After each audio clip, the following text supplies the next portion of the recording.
I'm Reroll.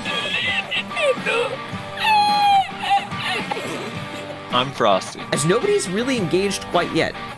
Yep. Oh, there we have a bit of. Oh, is that a triple stun for the Mystic? And welcome back to the Value Pack.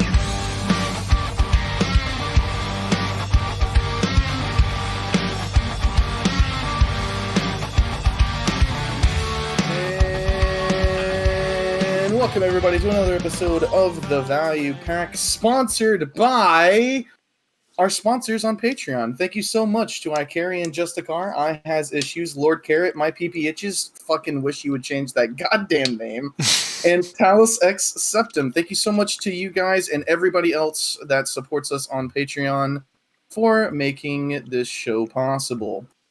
Did I fool you guys? Did you think we actually had a sponsor there for a second? As if anybody will want to sponsor this fucking show? I'm drinking a Monster Energy right now, so we are also sponsored by Monster. Thank you, Monster, for supplying me with these. Not actually sponsored, so. Well, they gave them to me at a discount through Vaughn's club membership. Vaughn's club membership, eh? Yeah. Oh, also, I do want to do a special thanks to Tot Thorson, who came on stream and donated $20 specifically because of the value pack. So, Rez, I owe you after their cut, like $9. Wait, is that how that works? I don't know. They take a little bit of a cut. Yeah, I told him I would split it with Rez. No, I mean, okay. You told him specifically and then someone that you were said, do that? "Is Nayashe getting a cut?" And I said, "No, he's a Maywa." What? Of course not. No. I like how you say you're like, no, that's like I'd already decided. Like what? Yeah. So in case you guys haven't realized, Nayashe is back with us again this week. Welcome back, Nayashe. Hopefully you had a good break last weekend. A whole bunch of wedding planning stuff, so I wouldn't say it was Hope relaxing. Hope you enjoyed your vacation last week. It's over now, though. Oh yeah. Back to work we go. So I was horribly wrong on the date you're actually getting married. When are you getting married? You said? December 4th is the day. Okay. See, I thought it was like as way long as sooner for some COVID reason. doesn't decide to participate in that event, we'll be fine. See, I thought it was like next month for some reason. I was like, I'm pretty sure it's coming up here pretty soon. I don't know why I thought that, but so Nayashe gets to be a part of the podcast until December, and then he doesn't get to have fun anymore. So in case it's not obvious, we have a lot of things to talk about today because the night before last was the Heidel ball. The Perlibus devs had a live stream at fucking 3:30 in the morning. And where they basically just talked about the game a bunch and saying kind of what they want to do with the game, where the game is right now. They talked a lot about many, many different things, and we're going to cover a bunch of it. I'm not going to say all of it because we probably left some shit out or forgot about some shit. So a bunch of it, the important stuff. So first and foremost, the thing that everybody knows about, the new Papu class. Island. Oh. No, shut the fuck. I swear to God. We're not talking those are the about important that thing. things. I forgot to add the Papu Island on there, dude. It's I specifically was like, he left off that, but I'm not going to tell him about it because I don't want to talk about it. Dude, can we watch 10 minutes of B-roll on Papu Island real quick? Can we not? That sounds like the most miserable thing. So the new class is coming out. It's called Hashashin. It's not Hashinshin, which I think is a League of Legends player. Someone told me that the pronunciation would be Hashashin. Hashashin? And that it's like derived from the word assassin, and it's Yeah, I think Well, no, assassin is derived from that word. Sorry. Yeah. But either way, it's we don't really know a lot about it. They had 1 3-second GIF of one skill, and that is what they revealed to us. Yeah, so as well I'm gonna play that.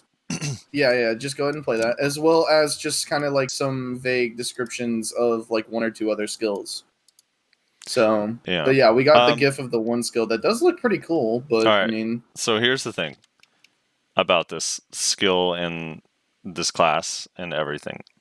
So I want to first give most credit to Cinny. You know Cinny, right, Rezlar?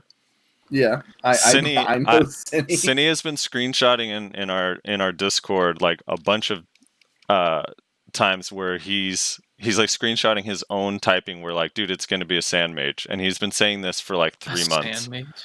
And I was like, I got behind the idea, so I supported it. So obviously, I get exactly 50% credit for the idea. Right, of course. Because that's just fair. So it's a fucking sand mage, dude, and they described it as a sand mage. It has 2 weapons, so it looks like its offhand is not an amulet. We were all just wrong. Maybe that was just his costume. But he's got the scimitar in one hand, and then like a 2-handed dagger blade in the other. What are those called? I kind of forget. So like the hilt is in the middle, and then it's like an opposite-sided blade on either side. So they revealed literally one, and it was like the most ghetto reveal ever because you even see the play button, kind of like our production. Yeah, pretty much. But it's a big AoE with 3 tornadoes. Yeah, not 4. I think you said 3 the other day, and I said 4. But yeah, it's 3 tornadoes. Now that I look back, I was drinking that night. It's fine. The utmost quality. Don't forget the utmost quality, dude. I think the skill looks fucking awesome. It looks pretty cool, but I'm wondering how it works. Like, is it a CC, but only if you hit them with those tornadoes? I'm sure the tornadoes are just for effect. It's just an AoE. But one of the things that they said about this class is that it's going to have so it wields sandstorms to quickly escape from danger and suppress its opponent. But it has that skill that it showed was called Apostle's Descent. But it has a time skipping thing where like you set a point or a location, and then you can move, and after a certain duration, 5 seconds or whatever, as long as you're not too far from the original point set, that character will rewind and go back to that place. Which is really fucking cool. Yeah, essentially a dive, like a free dive, basically. A free dive. Now, I don't know if like in some games I played, like Spellbreak, they have you actually get your HP, your mana, your ammo, everything back after you rewind. So I don't know if it'll be that strong, but I don't know. The idea of it sounds fucking awesome as fuck to me. Yeah, so some rough equivalents of that would be like Kunkka, I believe, has that ability in Dota 2, if you've played Dota 2.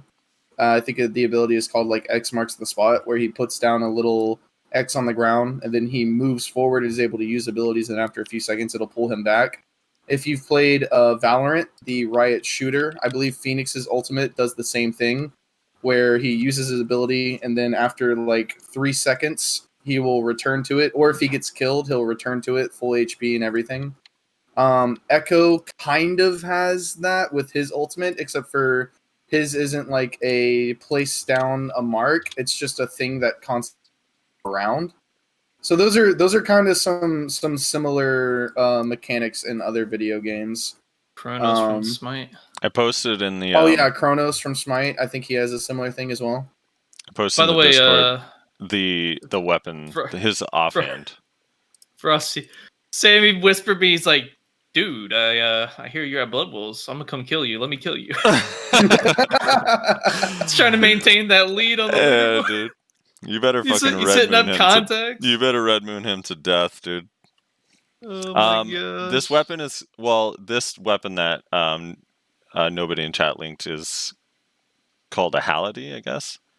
Like this kind of blade on either side with the hilt in the middle. Interesting.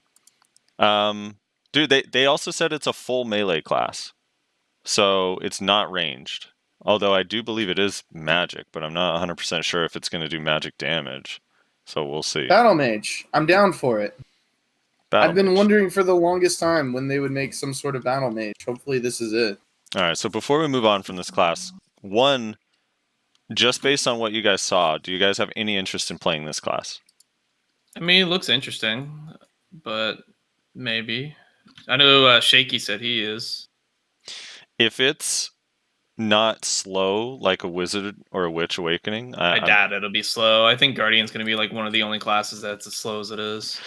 Yeah, so as long as it's not slow, I actually think I'm going to play this class too. This shit looks so fun. Dude, wow, you're going to swap genders? Holy shit. I just don't see how you can say that when you have one ability. No, because Sand Mage. One ability. Sand Mage. That means nothing. It means everything. It means the world to me. What are you talking about? Azir in League of Legends is a Sand Mage, and I guarantee you would not like to play that character. His main weapon is a Shamshir. In what game? in League of I Legends. wouldn't want His to name play is League of Azir. Legends as Azir because I wouldn't want to play League of Legends. That's the Oh only my reason I wouldn't God. play him. I'm a Sand Mage at I- heart. All right. To answer your question, yes, I'm interested, but I have to see more. Like they've shown one ability that tells me nothing. How does this class play? Like how does it fight? Is it flex? Is it main ball? Is it some sort of brawler? Dude, Like you know did it, goddamn well it's going to be flex and defense and nothing else because that's what all classes are that aren't Guardian Wiz Witch, all right? Dude, you know for a fact that you're expecting PA to know that stuff. They just put random skills on classes and hope for the best. Yeah. It's just like, oh, that looks aesthetically cool. If the And then, animations for yeah. the rest of the abilities look cool and the movement doesn't feel like absolute trash, I'm in. And all right, so what do you guys think the awakening weapon's going to be? If you had a theory, let's take a guess now, and then we'll revisit our horrible guesses in August when it comes out. So this class is coming July. yes. This they is one of the s- like 3 things they actually gave dates on. Yeah, this class is coming in July. They said, as weird as it sounds, I have no idea how it's going to work, that consoles will be able to test the class first, and that'll be the first time they do something like that. And then the Awakening and Succession will come out in August. So At the obviously, same time. at the same time. So obviously, Succession is just going to be this weapon, like enhanced skills. But what is the Awakening weapon going to be? Is it going to be a completely different weapon, or is it going to be like Guardian, Archer, where it's kind of the same as its main hand? Well, okay, so it's probably going to be some sort of like ninja assassin thing, right? So what if they did like a like a claws sort of thing? A claw? You know what I mean? Like a hand claw? Yeah, something like that. That'd be That'd pretty be interesting. That would be cool. Yeah. I'm just gonna be sad if the Awakening has nothing to do with Sandstorm sand stuff. It's gonna be like, wait, but I mean, I guess you'll be forced to play Succession, but I don't know.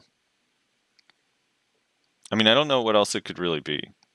I kind of hope it's a scimitar, just a bigger scimitar. Maybe it's like imbued with magic in Awakening or something. Yeah, Qatar weapon, exactly. It could be interesting. I don't know. Shovel. Dude, I think it could be a shabby shovel. The shabby shovel. Awakening He has weapon, the extra shabby digging shovel. potential. Oh god. Do you think it'll be an evasion-based class where stacking evasion will be ideal? Of course. Probably. Shifting sands, that's what they'll call his ability to weave in and out of your attacks with iframes. He uses the power of different gods. Yeah, they did say that. He uses the power of different gods in Awakening, but that's all they said. Oh, Ooh, maybe it'll be so different it's a elements. lore thing. Might be elements, maybe. Yeah. Sammy's here to collect his fucking kill.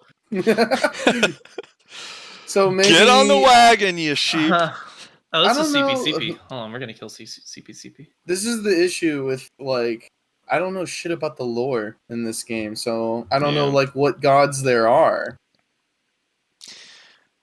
I'm assuming there's just generic like Well, there's probably Zarka a is win. technically considered a god, right? Dude, what if he turned into a mini Zarka when you go awakening? Mini Zarka. That sounds awful. He's stuck halfway in the ground, can't move. So this was my idea because of the awakening, the coupon thing. So maybe we should just talk about the coupons thing right here, just because it ties in. But my plan was to get 2 final goodbye sets of reroll coupons. Sammy's like, Guardian, who are you? I need to know who you are because I gotta catch them all. Mac Attack says he'll get a bow in Awakening to really piss off Rangers. It'll just be another better bow class. So why? Why right. 2 sets? So I'm gonna get 2 Explain. sets. So I'm gonna get 1 set to roll to this because I for damn sure I'm not making new pen weapons, and I won't be able to use the coupons until he's out for whatever 30 days or 60. I think it's like 31 days after Awakening.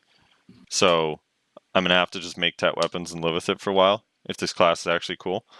And then have the second set of coupons as backup in case I end up hating the class and I could go back to Kuno. See? It's foolproof. Until they remove him from your inventory. Until they remove him from my inventory, and then I go play Arcade Unchained full time in a fit of rage. Yeah, so they said that they're going to remove Awakening. I keep saying Awakening. The weapon swap coupons are going to be removed from the Pearl Shop as of the end of June. It's gonna be a sad It was a little day. bit confusing because the translation wasn't sure if they meant in June, like with this first maintenance, but it sounded like it was the end of June, so we'll have all of June to get them, and then they're going to be gone. And they specifically cited that the reroll coupons were... They didn't like that people would use them every time a balance patch came out, basically. They didn't want people swapping that easily over balance changes, Wow, and they wanted weird. people to stay on their What class. do they think people were gonna do? So they did say that they'll add them back into the game somehow in like a journal, I think was their example. But I Oh yeah, I believe it'll be we need like... more of those combined journals. I think it'll That's be the like problem. They didn't. It'll be like a one-time thing, is what it sounds like to me. That or Shikatsu seals, right? They're still No, available. it'll be like a moon book that you have for 90 days, so you can constantly swap, but it'll cost you like $200. Yeah. So we'll see. Want to swap your weapons around and try a new class immediately on the spot without having to go through the Pearl Shop multiple times? Sure, we got your solution right here. It'll You be say your that dream. like- It'll be your wet fucking dream. Yeah, Frosty. you say that like that's ridiculous, but Frosty's like, I would buy that, honestly. Oh, I'm saying it's ridiculous as far as like a. Oh shit. Yeah, I don't know. That's alright. The lawn's terrible. So Oh shit, maybe I Well- almost ran out of stamina. no, he came up behind me. We'll see how it ends up going, but All right. So just on the premise know. that they're going to be removed, let's say they're being removed. Do you feel any way about it, Rez? You think it's good that they're gone? Good thing. I think it's a good thing. I know a lot of GMs everywhere are happy about it, I'm sure. Yeah. They don't want their witches and wizards re-rolling to fucking like warrior. Maybe if So- free roll coupons didn't exist, I'd still be in Black Rose today. Yeah. Did you tell, by the way, when you fought that Black Rose Mystic and they were like trying to recruit you or whatever, did you tell them I used to be in Black Rose and left because they kept retrialing me when I re-rolled? I told them that I don't think they like me there. Sammy's like, "Where you at? Did you leave?" I'm like, "I'm still here. Come collect if you can, boy." Man. Yeah, Nayashe, them removing the coupons, good thing or bad thing overall, in your opinion? I mean, I think it's a good thing because it'll stop players from fucking just constantly re-rolling classes to the meta class of the month. Right. But I mean, all that'll do is it forces players to actually make enough money to actually have multiple sets of weapons. That's really How all do you think need. it'll affect the market? Because now pens might actually start being sold. So I don't know if it'll drive the price down or up over time, Because right now there's literally Yeah, zero that's reason to sell your true. pen unless you have a second version or you're just making a weird-ass change. But if you want a new class, you're going to have to sell your weapons and buy new weapons or make new weapons. Sammy got it. But I mean, yeah, I think it might actually have a positive effect on people selling their fucking Well put. I mean, yeah, I mean it'll have a positive effect on people selling their fucking their pens and whatnot if they're not interested in playing that class anymore, but that's pretty much it, I feel. Right. What if they just sold them in game for like an ass load of silver? Like not more than like, I don't know, not like an ass load actually, but like a decent chunk of silver. What do you mean? Sold what in game? Like the reroll coupons. Oh, okay. So like if you want to, And what if it just like scaled with the level or something? So like you could buy a Tet reroll coupon for like a bill. Or if your shit was pen, then it would cost, I don't know, like 3 bill or something. So like it would be a huge investment. It would cost a lot of money, but there would still be an option for you to do that. It's not a bad idea. It'd be a good silver sink too. Yeah, and also you make it be don't just make it flat. Like you would have to make it scaling. Because otherwise it's either going to end up being too expensive for lower geared people with like tri or tet weapons, or too cheap for people with pen weapons. Right. So you would have to make it scaling if you ended up doing that. But I mean, I don't know. I feel like that wouldn't be a terrible thing, honestly. Because like being able to swap is a nice thing. Like it's nice to be able to play a new class. It helps people not get burnt out on the game. Yeah. It's the thing that kind of, it's like the one downside of having pen weapons too, is like you're don't want to swap. Stuck, dude. Like when you're tet weapons, you just buy any one and it feels fine. But like I know everyone's like, why don't you just get tet weapons? People ask me that all the time. It's like, dude, the difference of having 290 AP and 288, also like the Caphras levels, right? I'm not gonna have the same Caphras level. So it's for me, it's almost like it's like a 13 AP dip. It's like just not the same experience, you know, especially in PvE.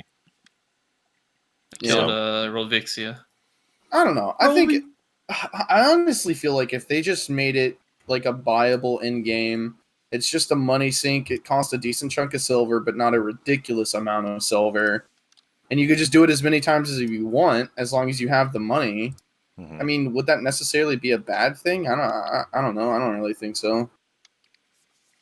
It would still prevent people from just doing it willy-nilly, unless for some reason Biohack wants to re-roll every 5 seconds. What are you talking about? He doesn't re-roll.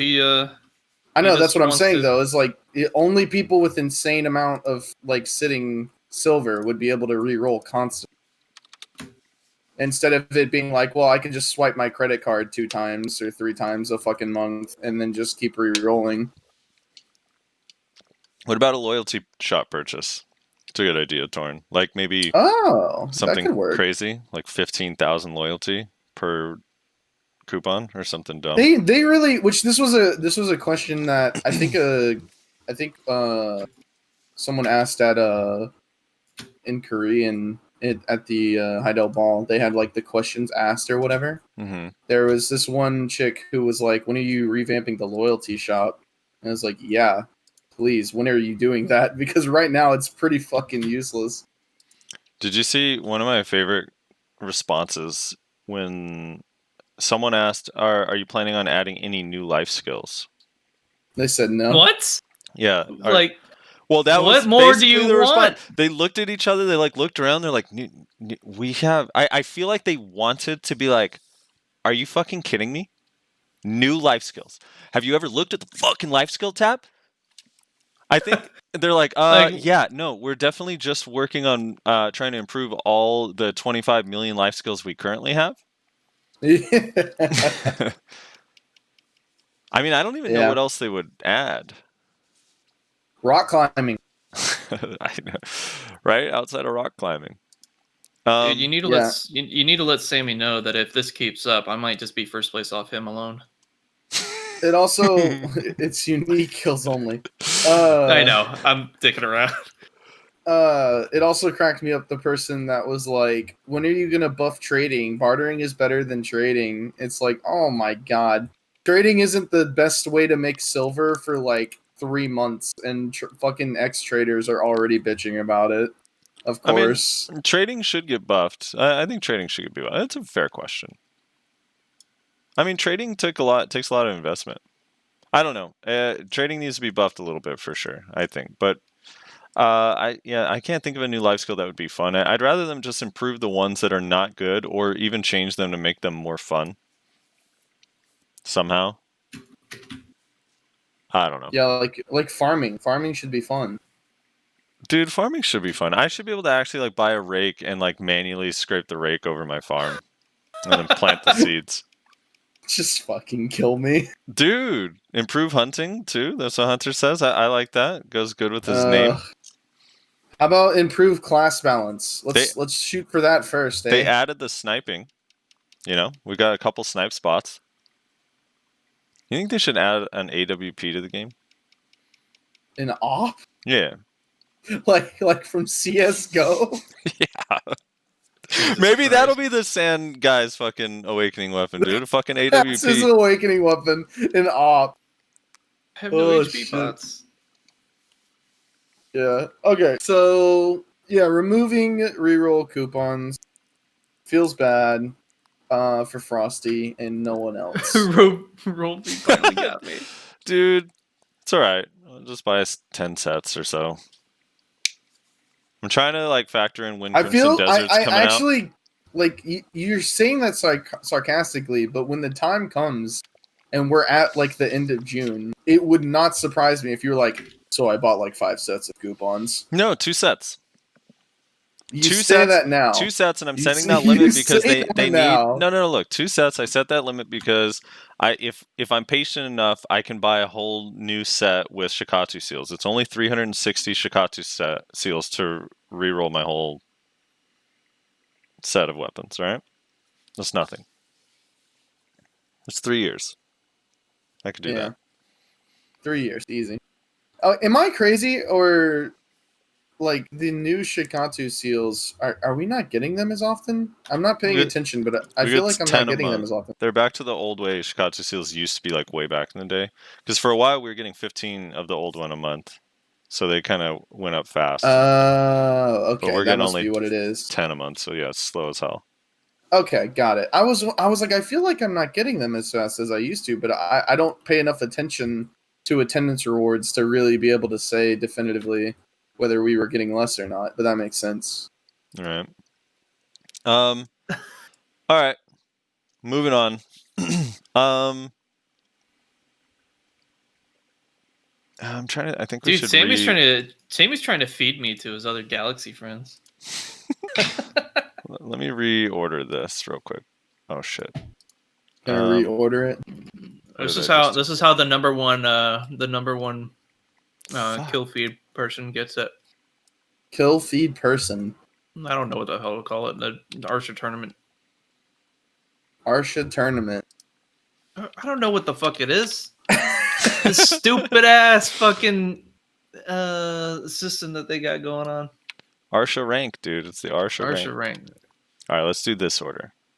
Save. There we go. Okay. Okay. Class Change balance. the order. And then we'll go to the Thorn one. Yeah. Okay. Wanna- That's good. All right. So they admitted that they may have made a mistake. Okay, you said- May. I'm gonna copy paste this quote. I'll put it here in the Discord for you guys. I'll have it on screen, and then I'm gonna read it also for our our radio listeners. All right. This is one of my new favorite quotes. I think it's everything you want in a quote. So they mentioned the balance and all the shit that they did on Global Labs, and that they got a bunch of feedback, and then they said what their intention was, that they were trying to balance everything because they felt like Succession might have been too strong. That they wanted Succession to be good, but they might have went a little bit overboard. So the Global Lab patch was supposed to bring it all back down to a new baseline. And then they said, in this quote, here we go. Regardless, we do not believe the recent patch where every class got nerfed in the name of balancing was the best choice. And that was just round of applause. No shit. You mean ruining it for everybody and making everyone upset wasn't the right way to go? Dude, I also wish I wish the translation was a mistake and they actually said we did not believe the recent patch where every class got nerfed in the name of love was the best choice. I feel like that would have been way fucking cooler. Yeah, so after they said that, they said their plan is instead to just buff this is their exact word. So I know a lot of people are like, they better not fucking mean Guardian as well. But they said they're going to buff every single Awakening class, or buff the Awakening of every single class. So This 2 days following a Zerker Awakening nerf. Thanks, PA. thank God for that nerf too. Fucking busted class. So yeah, that's where we're at. Everything that's on Global Lab, people can stop PMing me saying like, LOL, Kuno's getting nerfed. LOL, how do you feel about the Kuno nerfs? LOL, Kuno's going to be shit soon. What are you going to do? LOL. Nope. I'm still gonna be OP. Sorry, guys. So wait, hold on, but Frosty, if they actually made Awakening good, would you go to Awakening, or would you still be Yeah, like but if they were the same, would you go back to Awakening or stay Succession? If they were the same, I probably would prefer to play Awakening because I love the Chakram. But the thing is like I'm pretty sure all they're going to do is buff balance, or sorry, buff damage, and not anything else. And Not like mechanic changes or anything. yeah, the issue with Awakening is that its movement is kind of meh, because Lunar Dash is LOL. So yeah, but if they did a little bit of extra stuff, then yeah, I'd be down. I like Awakening, man. Awakening is fun. That's why I played the class to begin with. I think the Chakram is really cool. I would really like to see them, which I doubt this is going to happen. Just like you said, they're probably just going to mess with damage numbers. But I would like for them to actually sit down, look at the classes as they are now, the Awakening classes, and reevaluate some of these classes' protections and CCs and things of that. Mm-hmm. And really like think about what was good since the CC changes, what has been not good, what do the players like use, what do they not use, and really like mess around with that kind of stuff. Which I know a lot of people are going to be like, "Oh dear God, no! Like, don't change my class." But change is good, man. Change is good, and I think there are a lot of classes that could benefit from that. I know, like, doesn't Awakening Kuno have a couple skills that makes no sense? The fact that they're CC instead of protection. Yeah, Lunar Dash. Oh, that's the one. Imagine your main movement skill is an unprotected CC for some reason. Imagine Lava Piercer if Lava Piercer had a stiffness at the end of it and they removed super armor. Yeah, it sounds pretty awful. It sounds pretty awesome, doesn't it? Yeah, it would be nice. And also, when they go through and read all this in your hypothetical world, they also go through and like look at all the Rabam skills that people don't use and be like, why aren't people using these really powerful fusion skills? Oh, because they're bad. Rabam skills are so weird because they added them to the game and then we're like, okay, that's just there now. And I was like, wait, but like, yeah, you can like make this like an integral part. No. If it's good, it's good. If it's bad, it's bad. They're so awesome on so many classes too, and then like the ones where they're bad, it's just completely forgotten, and I don't understand why. I actually think they don't like Rabam skills. Like I feel like they felt like they were forced to add them on Guardian, because remember it was like there was no Rabam skills. Like, oh, you guys were requesting it so much, and here's the Rabam skills, and it's like, yeah, dude, like the Rabam skills are kind of a cool thing. Like just make them. They can, yeah. They don't have to be OP. Kind of alter. Just make them usable. That's it. Yeah, they can just alter the playstyles a little bit, or just give a different kit option. Like honestly, and I know they would probably never do this, but I would like to see more Rabam skills, like more fusion skills, like fuse, succession, and awakening skills. Like that would be cool. That could result in some really cool, like changes to classes. What would they call them? Ultra Instinct. Habam skills. What about Ultra Instinct skills? Ultra Instinct. I don't know. Like the Raboms were such a cool idea, and then they basically just made them and then like forgot about them. It is very like weird. Honestly. They were also supposed to be. There was supposed to be 5 on every class. When they first announced them, they said there was going to be a level 56, 57, 58, 59, and 60 version, and then they stopped at 57 and never made any more. So kind of weird. Yeah, I don't know. I wish they would do more with it, but I doubt they ever will. No, probably not. Maybe they'll remove them from the game and then make it its own standalone thing. All right. So in short, so we all are clear. The patch notes on Global Lab are irrelevant. We appreciate everyone, Nayashe, who went on there and tested them for no reason. But what they're going to do instead is just buff Awakening Guardian. The slow play into the obvious fact that Guardian, obviously, in Awakening just doesn't do enough damage. It's too slow, so we're going to go ahead and buff all that.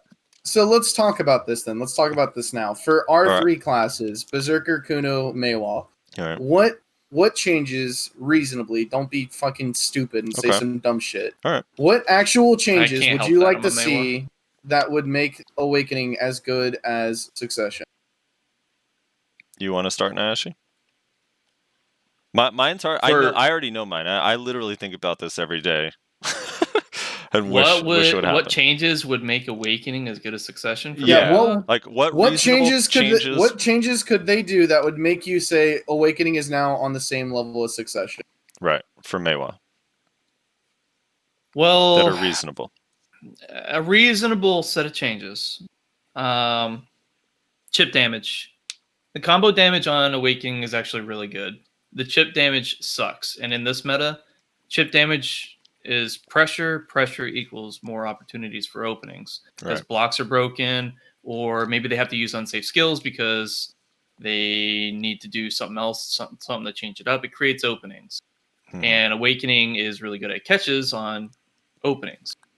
But you can't do that if a class is sitting in SA the entire time. For example, an Awakened Guardian can literally just SA rotate all day against the Succession or Awakened Meiwa, and literally they can't do anything. It's a losing matchup. Right. Chip damage is just important. I want to emphasize that because the people don't realize, like, when you're in a duel with someone that is good, like, no matter how good you are, your play style, like, immediately has to change. And, like, everyone has their level, whatever it is. You probably don't even have it, like, specifically defined. But there's a point in your HP where all of a sudden your play style just changes because you got to a certain point. Yeah. And that makes it so, like, it's easier. The other person now gets to recover stamina, or they can play hyper aggressive to try to just kill you, like all sorts of stuff. So I'm with you on that. It is important. So like it as a reasonable set of changes without me going into specific details and kind of like naming things that might be considered, super strong for other classes to deal with and whatnot. Chip damage is the biggest problem that Awakening Meiwa has. Like, Pedal Drill is used to chip on people. Red Moon can chip on people and whatnot. But for the most part, the damage is like, it's really low in comparison to a lot of skills that other classes have for chip damage options. And that's just where she has her biggest issue. Right. And that, like, and a prime example of that you can see with Succession Meiwa. The reason why I play Succession Meiwa over Awakening is not because it's better at catches, because it's definitely not. It has very similar kit. Most of the kit options are the same, except Awakening actually has a few extra options like Royal Rage, which is a stun and frontal guard, and Oppression, which is very, very, very fast AoE CC. So those are really good for catches that Succession doesn't have. And also the stamina is a lot better on Awakening too, because they have some SA type movement that's for distance, like Pedal Drill. But the main thing that Succession has over it, in my opinion, that makes it just more viable for this meta is the fact that all my pokes actually hurt. Right. Every single poke hurts. My Red Moon hurts. My Blooming can fuck up someone's day if they're not paying attention to it. That sounded like two words. Blooming. Blooming, yeah. Well, I mean, it's just that big, It's got to get its own syllable added. Oh. It's just the chip damage is so like significant that it can change a matchup. Awakened Guardians, I can deal with most Awakened Guardians, no problem with Succession Meiwa. When I tried out Awakening, I can't. Can we explain ship damage for a casual player? So he's saying chip damage, but he has a speech impediment. He's a Meiwa. So the thing is chip damage. Am I lisping it? No, you're saying it right. Chip damage is literally just when he's like fishing for CC, or he can use damage dealing abilities that are just going to do a little bit of damage in like an SA trade where like both players are in SA or frontal guard. It puts damage and makes his opponent lose health, like a little bit of health here and there over time, where it's actually like important and viable. That's what chip damage is. So yeah, like on a Kuno, even if a player is not CC'd, it's really helpful on Awakening Kuno to use Spin Spree, because if they sit in it and they get dropped down to like half health, now their playstyle changes. So they have to back off and reset because they can't trade you very well at this point. Right. They're on the back foot. Now they have to rethink just spamming only super armors and have to start doing something else. Yeah, they have to instead of using super armors, they have to use frontal guards, and frontal guards are openings in a way, especially if your class is capable of getting around them, like mine can be. Right. So that's that's where it is. Like, and then if their frontal guard is down, they have to swap to, because you broke it, which in higher gear score, that is very easy to accomplish. Then you have to switch to super armors, which then you're taking a lot of damage to the face in order to not get CC'd. And you also get debuffs to you. So it's like those kinds of elements are what make a intense high gear score fight much more, difficult to manage sometimes. Like, you can't just rely on your protections to like easily like tank somebody because they're going to burst you. Dildo Dragon points out, or like on Succession Mystic, where you can use a 3-second cooldown frontal guard like Thunder Pound to just whittle people down until they're dead. Yeah. Which is a good example, Dildo. Thank you. That is I have your chat pulled up, and that is definitely is that not what he said? I think that's that's not what he typed exactly. That's not what he typed exactly, but that's what he meant. Man, that's what he meant. Dildo, not being represented properly. For anyone actually wondering what Dildo said, he said, or you can be Suck Kuno using skills and keep people low while taking no damage. Yeah, imagine just dying standing up to a Suck Kuno. But that's my sum up of Reslar, your Zerker Awaken change. What would you do? Honestly, mostly bug fixes. Make our iframe on Giant Leap actually work. Make Predatory Hunt actually good. I don't know if you guys watched that video I uploaded a while back where I explained how whenever you, and this is true for a lot of skills, but it's especially bad on Predatory Hunt. Whenever you are using Predatory Hunt and you are being hit, it slows down the animation painfully slow. There have been moments where I've literally gotten stuck in the animation of Predatory Hunt and I cannot actually hit the ground and use a separate ability. Jesus. So I've bug seen clips of that. Yeah, bug fixes is kind of like the main thing that Zerker needs, honestly. At least for large scale. For 1v1s, people say Zerker's bad in 1v1s. Zerker's good in 1v1s. He just struggles against iframe classes, and I really think he just needs another, like, me and you talked about this a while back, Frosty. I don't remember if it was on a podcast or what, but he just needs, like, another quick catch. Like, I don't know what that is, but the only quick catch we have is Stomp, really. And, it doesn't have a cooldown, which means you can use it fairly frequently, which is nice, but it is unprotected. And the range on it is not enormous. So, I don't know. We just need another quick catch, honestly. And maybe, honestly, if Predatory Hunt was actually decent, then that might suffice. Probably wouldn't, but when you say might. Decent, I don't know. Do you mean like work the way Succession one works? Yeah, pretty much. Succession Predatory Hunt should kind of just be how it normally works. Honestly, so maybe not the distance, but the speed at which it does. Certainly. What about a kind of like what I Am Choice said? Is like an on-demand essay, or is that what that would act as? I do not think we need more protection necessarily. I think if the protection we had just worked fine, if Giant Leap was actually an iframe. If Predatory Hunt didn't basically get us killed, I honestly think our protection would be fine. I understand where he was coming from whenever he said that, though. Right. Because I think what he's saying is the truth, that the fact that a lot of classes do have on-demand iframes or super armors that they can just instantly use to get out of dodge, and Zerker kind of doesn't. But I don't know.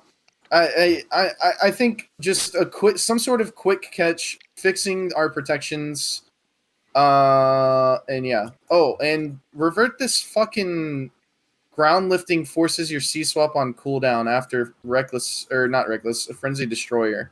I understand putting it on Headbutt to stop Headbutt combo, but putting it on FD was just a fucking completely random nerf.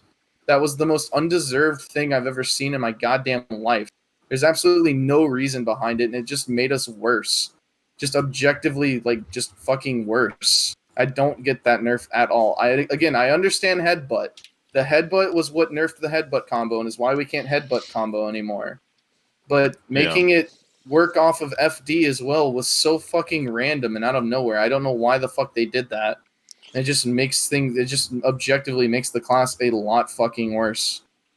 All right, so Awakening Kuno, for the premise is what would we change on Awakening to make it as good as its Succession counterpart, or close to it, where you'd actually be willing to roll to it. So on Awakening Kuno, for me, it's just a little bit of the obviously PvE damage still is lacking, but a little bit of the filler damage on the in-between skills, like relying exclusively on Spin Spree for your combo is kind of irritating a little bit, but it's not so much so that it's like that bad. It would be like literally really, really minor changes. But to me, there doesn't need to be a CC on Lunar Dash. Just give it. So the original Lunar Dash before the CC changes was Frontal Guard with the stiffness. Just remove the stiffness and give it Frontal Guard again would be fine. Change Tenon Cutter to be similar to the Succession one, but not have the teleport or the CC. Like just make the movements the same. There's just the 3 dashes, because the pre-awaken one like barely moves you at all. And then Dance Macabre wouldn't even need to change the distance or anything, just make the startup animation faster in the Awakening dance. And I think legit just those changes would make it feel like as powerful or close to as powerful as Suck. And that's it. I'd be good with that. I think because that feeling of like, there are some classes, right, where just damage, like I think on Mystic, for example, a lot of Mystics prefer the Awakening kit, like the utility on Awakening kit. But the damage is so high on Succession Mystic, so they feel forced to have to use that version.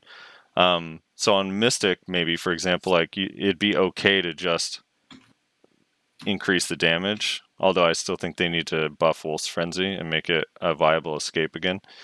But on a lot of classes, yeah, it's like there's more to it than just damage. That's kind of weird. I don't know. I'm trying to think of another class where it's like kind of the Awakening just buffing damage on that class wouldn't be enough. It would need something else. Dude, I just got a fucking like Hexakill in on my block list from the server chat. Holy shit. So many people just started spamming retard shit. Jesus Christ. Damn. Yeah, I think a lot of the Awakening class. The thing is like, I don't know. Mooses just needs accuracy modifiers, is what a lot of Mooses say. I think a lot of the issue is kind of like, it's a similar thing to when you compare older Awakenings to newer ones, and the newer ones just seem so fucking insane. Like you compare like Guardian to like Warrior or Berserker, like any of the early frontline Awakenings, and you're like, Jesus Christ, Guardian is so insane compared to those. I think you have a similar thing going on with Succession, where Succession, they've been doing it longer. They knew how to make it more powerful. It wasn't like they were shooting in the dark, which it honestly kind of feels like they were a little bit with a lot of the earlier Awakenings. And so it ended up just kind of being better like mechanics than what you have in a lot of Awakenings, honestly. I think Musa and Meiwa is a good example, by the way, I think, with the red buff and blue buff like mechanic. Yeah, like they're thought out. Dude, the Musa's a good example too, Sark. Thanks for pointing out. Like the Musa, just buffing damage numbers on Musa like doesn't really solve any of the issues they have, right?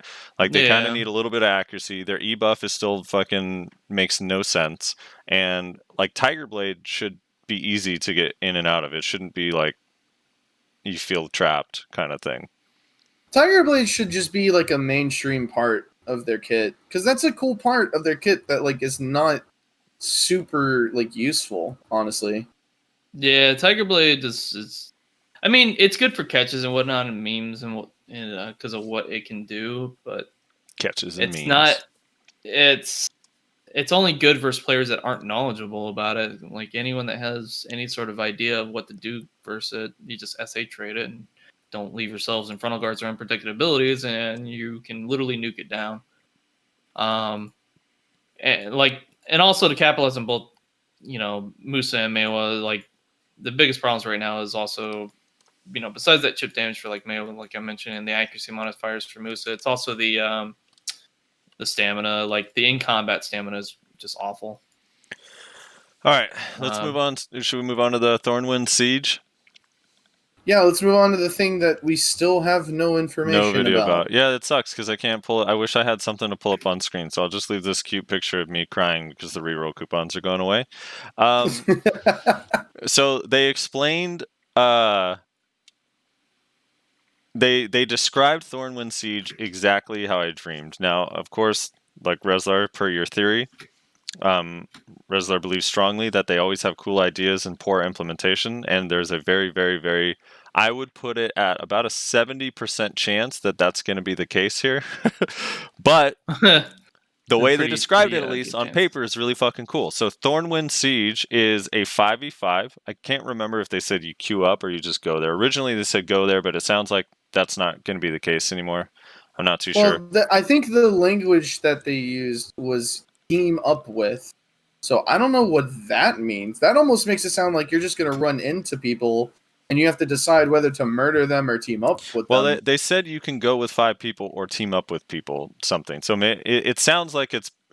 I mean, they described it pretty clearly as a 5 versus 5. So I don't know. Anyway, so I don't know.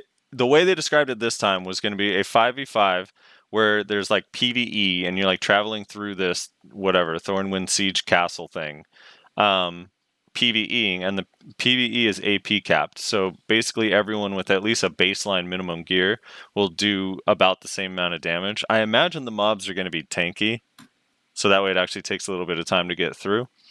But the PvP is not going to be equalized. So they just said PvE will be equalized, but PvP uses your full gear. So you go in there with your gear, you're fighting through these mobs and like a boss or whatever, and then when you get to each other, you're also trying to kill each other. Which to me sounds fun as hell. Yeah, it does sound fun. There's 2 chances for it to be a failure because 1, they could just make it not that good, right? Like there's a chance it just sucks. And 2, there's a chance it's really good, but like RBF, the rewards are not worth the time to do it, or queuing up takes too long, or whatever. So hopefully that gets fleshed out. But at least on paper, this shit sounds really, really fun. I mean, it sounds interesting. I mean, they need to do more elements like this, though, like more combat focused elements that also incorporate PvE or like ranked arena and stuff like that. They just need to do more stuff and emphasize on their combat. Like, dude, Talus Septum, because I said that there's a 70% chance it's going to be shitty. Talus Septum said, I've failed at least 170% pry accessory attempts. PA will do fine. Yikes. True. Dude, I want this to come out so fucking badly, and like you said, the fact that there's no video or anything on it yet makes me think it's not coming for a really, really, really long time. They don't have a date. They don't even have a video of it. Like they didn't even have like a like pictures. Nothing. Like pictures of like, hey, here's what like the map is like. Here's the mobs you're going to be fighting. Nothing. Zero. They had nothing on it. What do you guys think about the equalized PvE but not equalized PvP? What? Yeah, so they said that the PvE will be equalized in this castle seat. So basically the mobs will all be AP capped. But the PvP, like you're still using your gear versus your opponent's gear. It depends on what that is supposed to accomplish. I'm not understanding what that is supposed to accomplish. I think it's is it just so DP builds can participate? No, like, I think it's so you can be kind of lower gear and still get through the mobs, but then you're just gonna get clapped. Well, maybe. I mean, so then they're not going to participate again because they're just getting destroyed. Not if their team is good, though, right? Because it's team thing. I think it's to regulate the amount of time it takes to get through the mobs was the idea. At least that's how it seems. Like in Dredgian or like these other games that kind of do this sort of system, like if one team just literally like blows through their side in like 5 seconds, then they're just gonna have way more points and be at a huge advantage. I think in this it's kind of like, yeah, if you have more gear, you still got to get through the mobs and then fight at the end. And with the gear, like, killing gear definitely makes you kill mobs faster. If you have less gear than someone, though, you can still kill them. You know what I mean? Like, kind of like we talked about. I mean, especially with successions. Yeah, especially with succession. So, we'll see. We'll see. Yeah, I guess that's it. I'm sad they don't have any videos, so this is probably not even going to come this year, to be honest. I'd be surprised. Like, maybe Korea will get it this year, but I'm pretty sure we won't.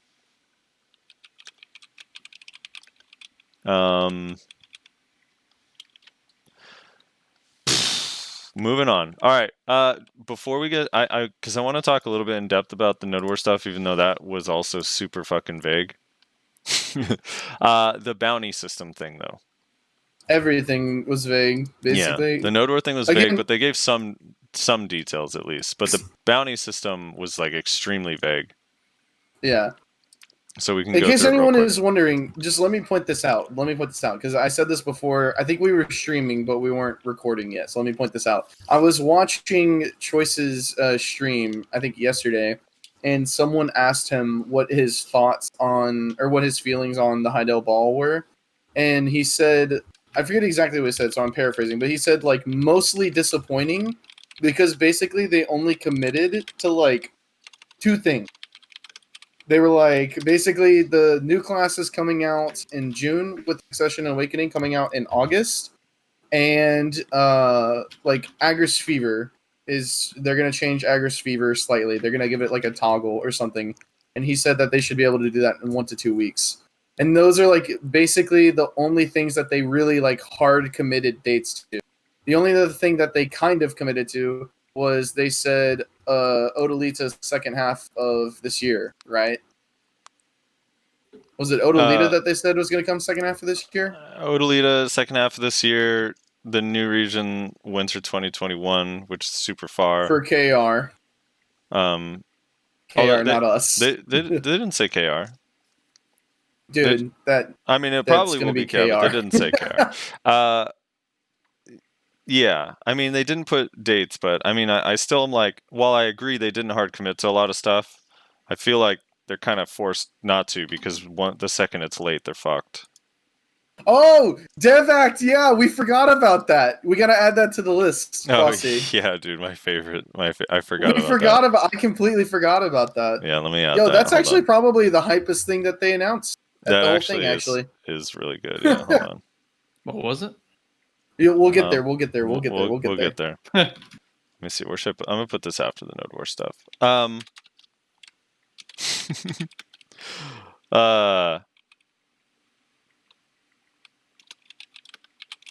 right, there we go.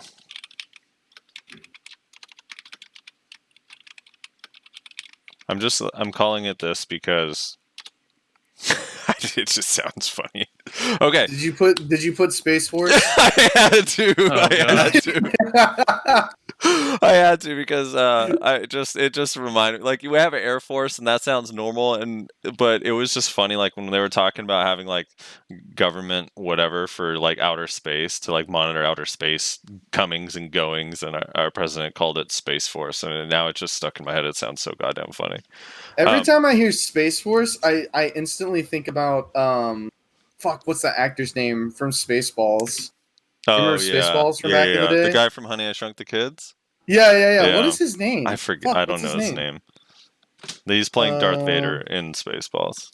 Yeah, he's playing the parodied Darth Vader. Hold on. Honey, Rick Moranis. Yes. Yeah. That's his name. Thank you, Dios. Dude, I keep thinking, I don't know why when I hear or see Space Force, I just hear it as Space Force. Like it's like Buzz Lightyear is saying it. Yeah. Okay. So the bounty system, here's what they said. They said that they know that the karma system is whack. They've said this before, though, so who knows if it'll ever actually change. This is another thing they didn't promise, and they gave kind of vague details. But they gave a scenario where instead of losing karma, player A could go up and kill player B, and then player B, because he was killed by player A, can now set a bounty on player A, and other players in the world can come kill player A once that bounty is placed on him for honor points. Which I think sounds like just that little bit of detail already sounds way like better than what the fuck we have. In my opinion. Yeah, I mean, well, we have nothing right now. We have yeah, it nothing. sounds quite a bit better. But also giving like a meaningful reason to kill people, I think is cool because, all right, if I go up to a grind spot and I kill someone 3 times, right? You're done. That's it. They've won the spot because they didn't leave after I killed them 3 times. So, well, all right, fuck it. I guess I have to change channels even though I beat you. But in this case, you can kill them 3 times and then that person can put a bounty on you. And then you're taking that risk. Do you want to sit there and have to deal with maybe people are coming to try to kill you for honor points? Or do you want to change channels yourself? I think that's really fucking cool. I think that would be fun as hell. I think that they still should leave Arsha the exact way it is, where there's just no system on Arsha and you just can kill openly and freely. But on the other channels, I think that sounds really fucking cool, and I hope that they do that. They said that they're still working it out, and it'll probably be a while, but Yeah. on paper, that sounds awesome. So, speaking of the Arsha channel, there's another thing that we forgot to add. Mm-hmm. The scaling server, the scaling channel. Oh, right. That one So also was so vague. Let's talk about that. All right, go ahead. It was, but compared to a lot of the other vagaries, it actually was fairly simple. All right, so give us basically, the rundown. I'm going to use the rest so real quick. I remember this because I thought it was kind of interesting. So basically what they said is a lot of lower level spots go completely unused because, you know, when you go to Fogan's and Serindia, you go there when you're like fucking level 20 and then you literally never go there again because why would you?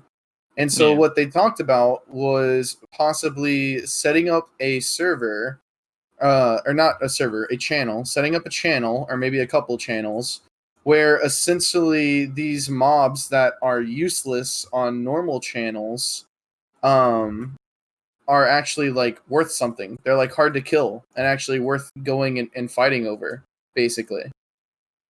So, I don't know. I thought that was kind of a fairly interesting idea. I don't know if they could actually make it worth anything, but it's a good way of trying to like reincorporate older spots that nobody uses. I'm into this idea, by the way. It's a good way for them to maybe just, make more viable locations. Right. Do you think this is a better solution, though, than just revamping those spots entirely anyway? I mean, but revamping them how? Well, making them all like kind of just adding more higher end spots like at every level, like more spots that are kind of like trees level, more spots that are like polyforest, more spots that are like Secrea and Hystria. Just because all of those spots, like they said, you visit it one time. I mean, having only one server is going to make all those spots super contested. So that's why I'm not super into it. They'll probably do more than one, I'm assuming. But I don't know. Who knows? We'll have to see. But like the issue is every spot that you just said is like way above the spots that they gave examples for. They said Fogans. Not desert Fogans, mind you. Fogans. Like in Serindia. Serindia? Yeah, yes. No, but like the only reason those spots exist is because like you just get through the quest line and that's it. So I get like the premise, but I'm saying like I don't know. There's a lot of spots that are not even in the quest line anymore. Have you noticed this? Like, does the quest line even take you to Contaminated Farm anymore? Yes, it does. Or which one of the? Hold on, let me go look at this spot. I know for a fact because I literally just did all of my main quests the other day trying to get more energy. Perudo Cave. I don't think I went there. I don't think it takes you there. All right, I think it takes you to... Does it take you to Baragi Den anymore? I think the brand new revamped one doesn't even take you to Baragi Den. Does it? I was already past that point whenever I finished all of my main quests, so I do not remember. Yeah, there's like a lot of these spots that even the quest line doesn't take you there. So I feel like there's no... Oh, the refugee camp. That's what I was thinking. Like, do we go there anymore? Yeah, the little like zombies northwest of Calpheon. Yeah. Yeah. Um, Because whenever I decided to do all of my main quests, I was like halfway through the Calpheon quest line. was this And on a I new remember going character there. though, or because the old characters still finish the old quest line? You have to actually make a new character to do the new quest line. Really? Yeah. You sure about that? No, I'm 100% sure because I had 2 characters that I ran the quest line, didn't give me the option to do the new lines at all. Oh well, if that's true, then I don't know. My point is that, like, while I do like this idea for all the spots, the server is cool. I still also wish all the spots that have been both removed from the quest line and nobody grinds at should just be revamped anyway. I'm trying to think what other places. I mean, Soldier's Grave is literally only there for the Awakening quest. Like, that could be a different spot. I know people aren't gonna like this idea, but honestly, I kind of almost feel like this is what they should do. Mm-hmm.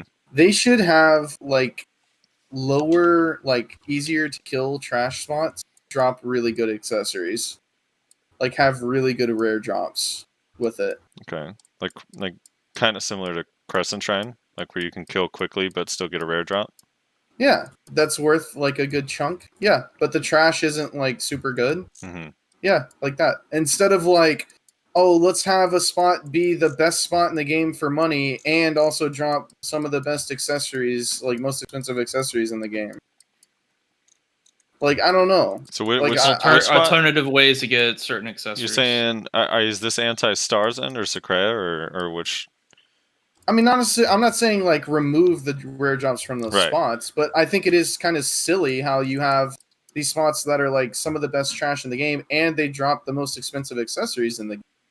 Because then you have complete and total like top-down control. Like only the like top geared players are going to be able to go grind there. Like lower geared players have no like chance. Like people are like, "Oh, if you just get like enough gear score, you can go grind Stars in," except for you can't because you're going to be fighting off people with 300 AP.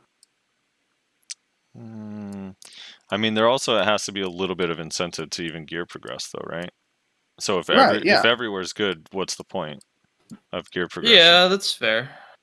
Like if I could and just that's why I'm not saying you should be able to go to Baragi Den and make 75 mil an hour. Mm-hmm. I'm saying like at Baragi Den, why not make there like a fair, like a decent chance to drop a goddamn, I don't know, just some fucking like some not top tier accessory, but something that sells for a decent chunk. Yeah, you know. I do wish they had like a newer grind spot that still counts as high end, where it's more about killing the amount of mobs than killing like tough mobs. Like I do kind of miss the whole like Gahas going through and killing like a pack in one skill or 2 skills is kind of a fun way to grind, or at least different. So I wish it wasn't all like Stars End, Secrea, Hysteria is all pulling and then killing the pack. I wish you could either do that or do the other style, and they both were like equally as efficient depending on what you prefer. But you still need gear to like actually one shot to make it efficient. You know what I mean? Like how Gahas used to feel when we were all first getting there. Yeah. No, because that's a different style of grind that I think is kind of fun. And Mansions is kind of close to what I'm talking about, but because the mobs are so spread out, some classes suck there. It's like really hard to grind there. Yeah. I mean, yeah, it's just the certain kits will be more viable than others, or just certain classes in general, because kits are still kind of similar. Yeah. I mean, I think it's a good idea. What are you gonna do to do it? You know? Yeah. I don't know. Rework Waragons again. Oh God! I've seen a video the other day where someone said they got 120 mil an hour at Wargon. It's like, what? Yeah. Who took the time to do that? I'm just looking like, when's the last time you went to Root Mount Station because you wanted to be there? Except for Rezlar, because he likes their character models, so he goes there to enjoy just looking at them. The Sand Mage should be a Rudum, by the way. We got Jip. Marnie's lab hole area is like so cool looking too, and it's like useless. I think they're gonna do like an Orc Berserker type for the Rudum. In the most recent quest line, is Maskowl Forest even a place you go anymore? Or Mantra Forest? Like one of those two, I think is gone. I can't remember which one. It's just weird. I don't know.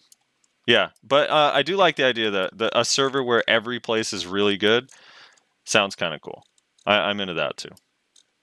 That sounds fun as hell. And now they said it would scale with gear, right? Or something. That's the part that I don't. Or is it just they're all going to be high-end spots on this server? Probably that. Because scaling with gear is really hard in open world when you're like two people of completely different gear range could be standing next to each other fighting the same pack. I don't know how that would work. But yeah. Dude, Abandoned Iron Mine, for example, like that place is fucking huge. Yeah, and awful. I wish it was good. Like I said, it's huge and awful. But, it's huge and awful. Dude, I just ran through Bash and Base the other day. I can't remember why. Oh, for I think one of the quests like makes you go there or some shit. And like Bash and Base is such a cool area. And it's like completely useless. Yeah. Abandoned Iron Mine is still the best spot in the game if you want a Black Spear Powder, I'm pretty sure. I don't even believe that's true anymore because of Star's End. Because Star's End, you get like 50 of each stone now when you grind with the loot scroll. So you just grind that into Black Spear Powder. It's like you get so much. Rip. Abandoned Iron Mine. Abandoned Iron Mine is just a place for Hikikomori Node Wars now. Pretty sure. They're still around? In the past life, yeah. I actually saw someone from Hiki in my grind spot the other day. I actually said out loud, I was like, you know what? I'm going to let this guy have it. You know, he needs a win.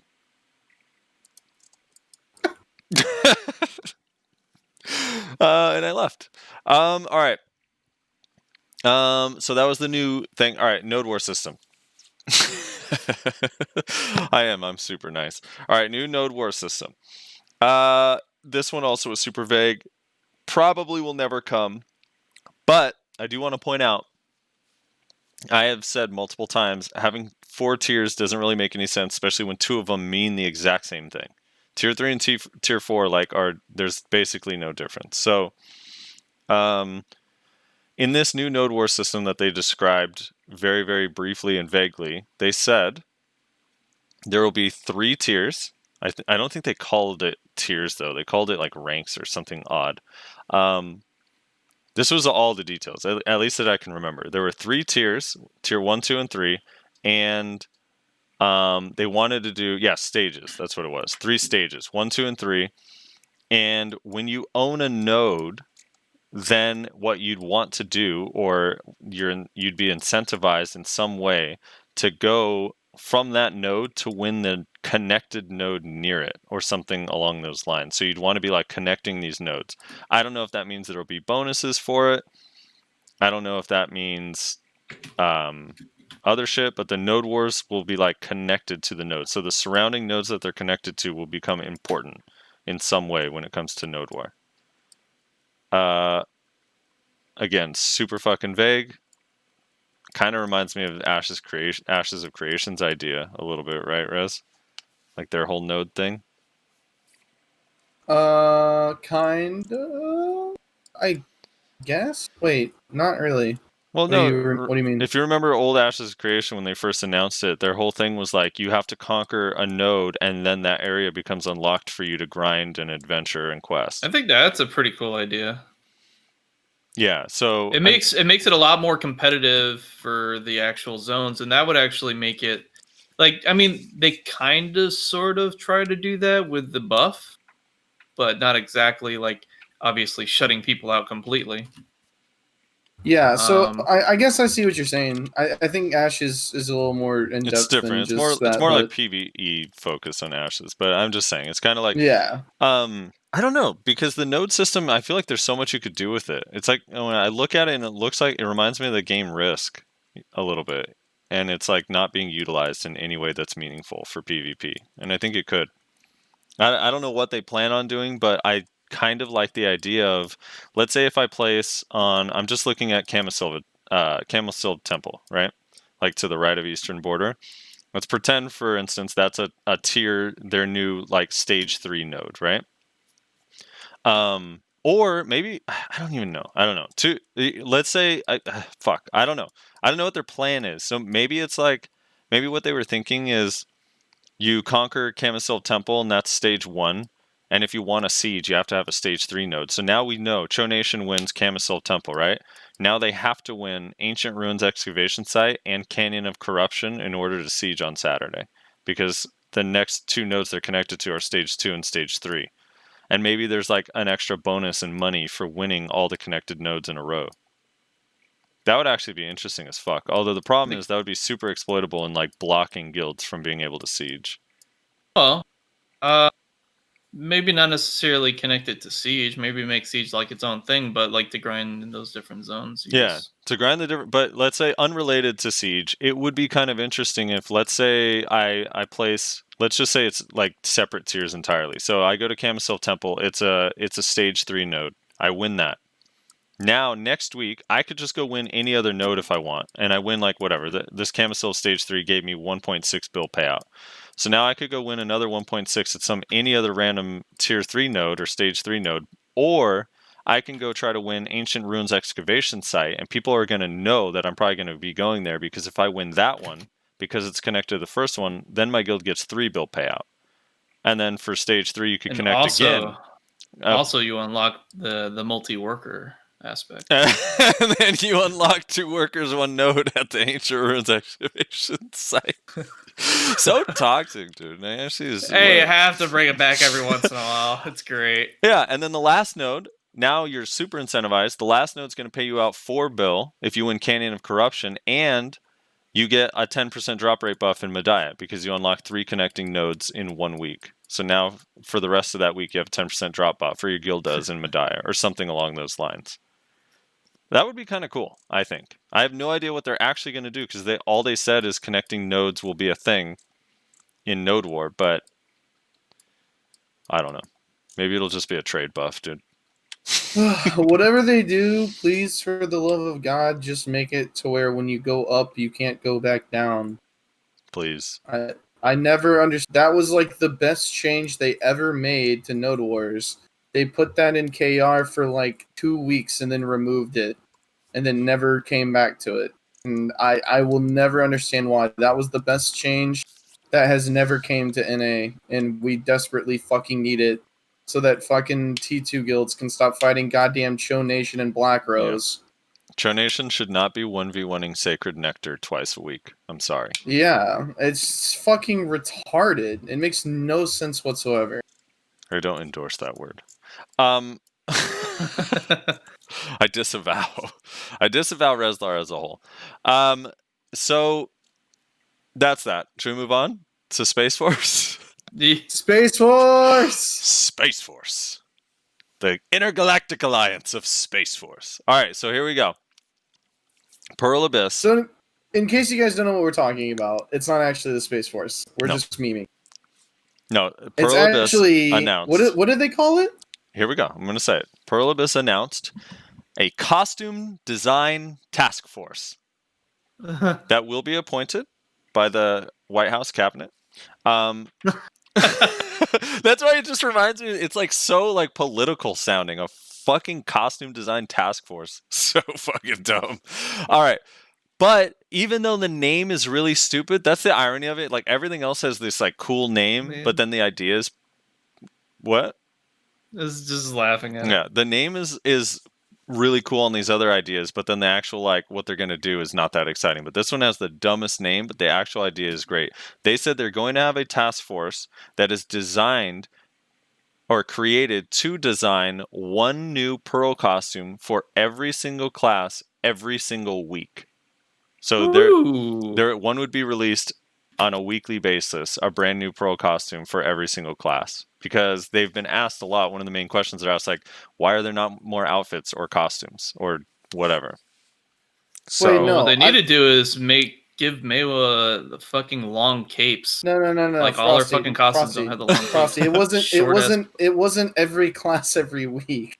There would be one costume for a class every week. No, it was And every class. It definitely was it not? Was it just one class?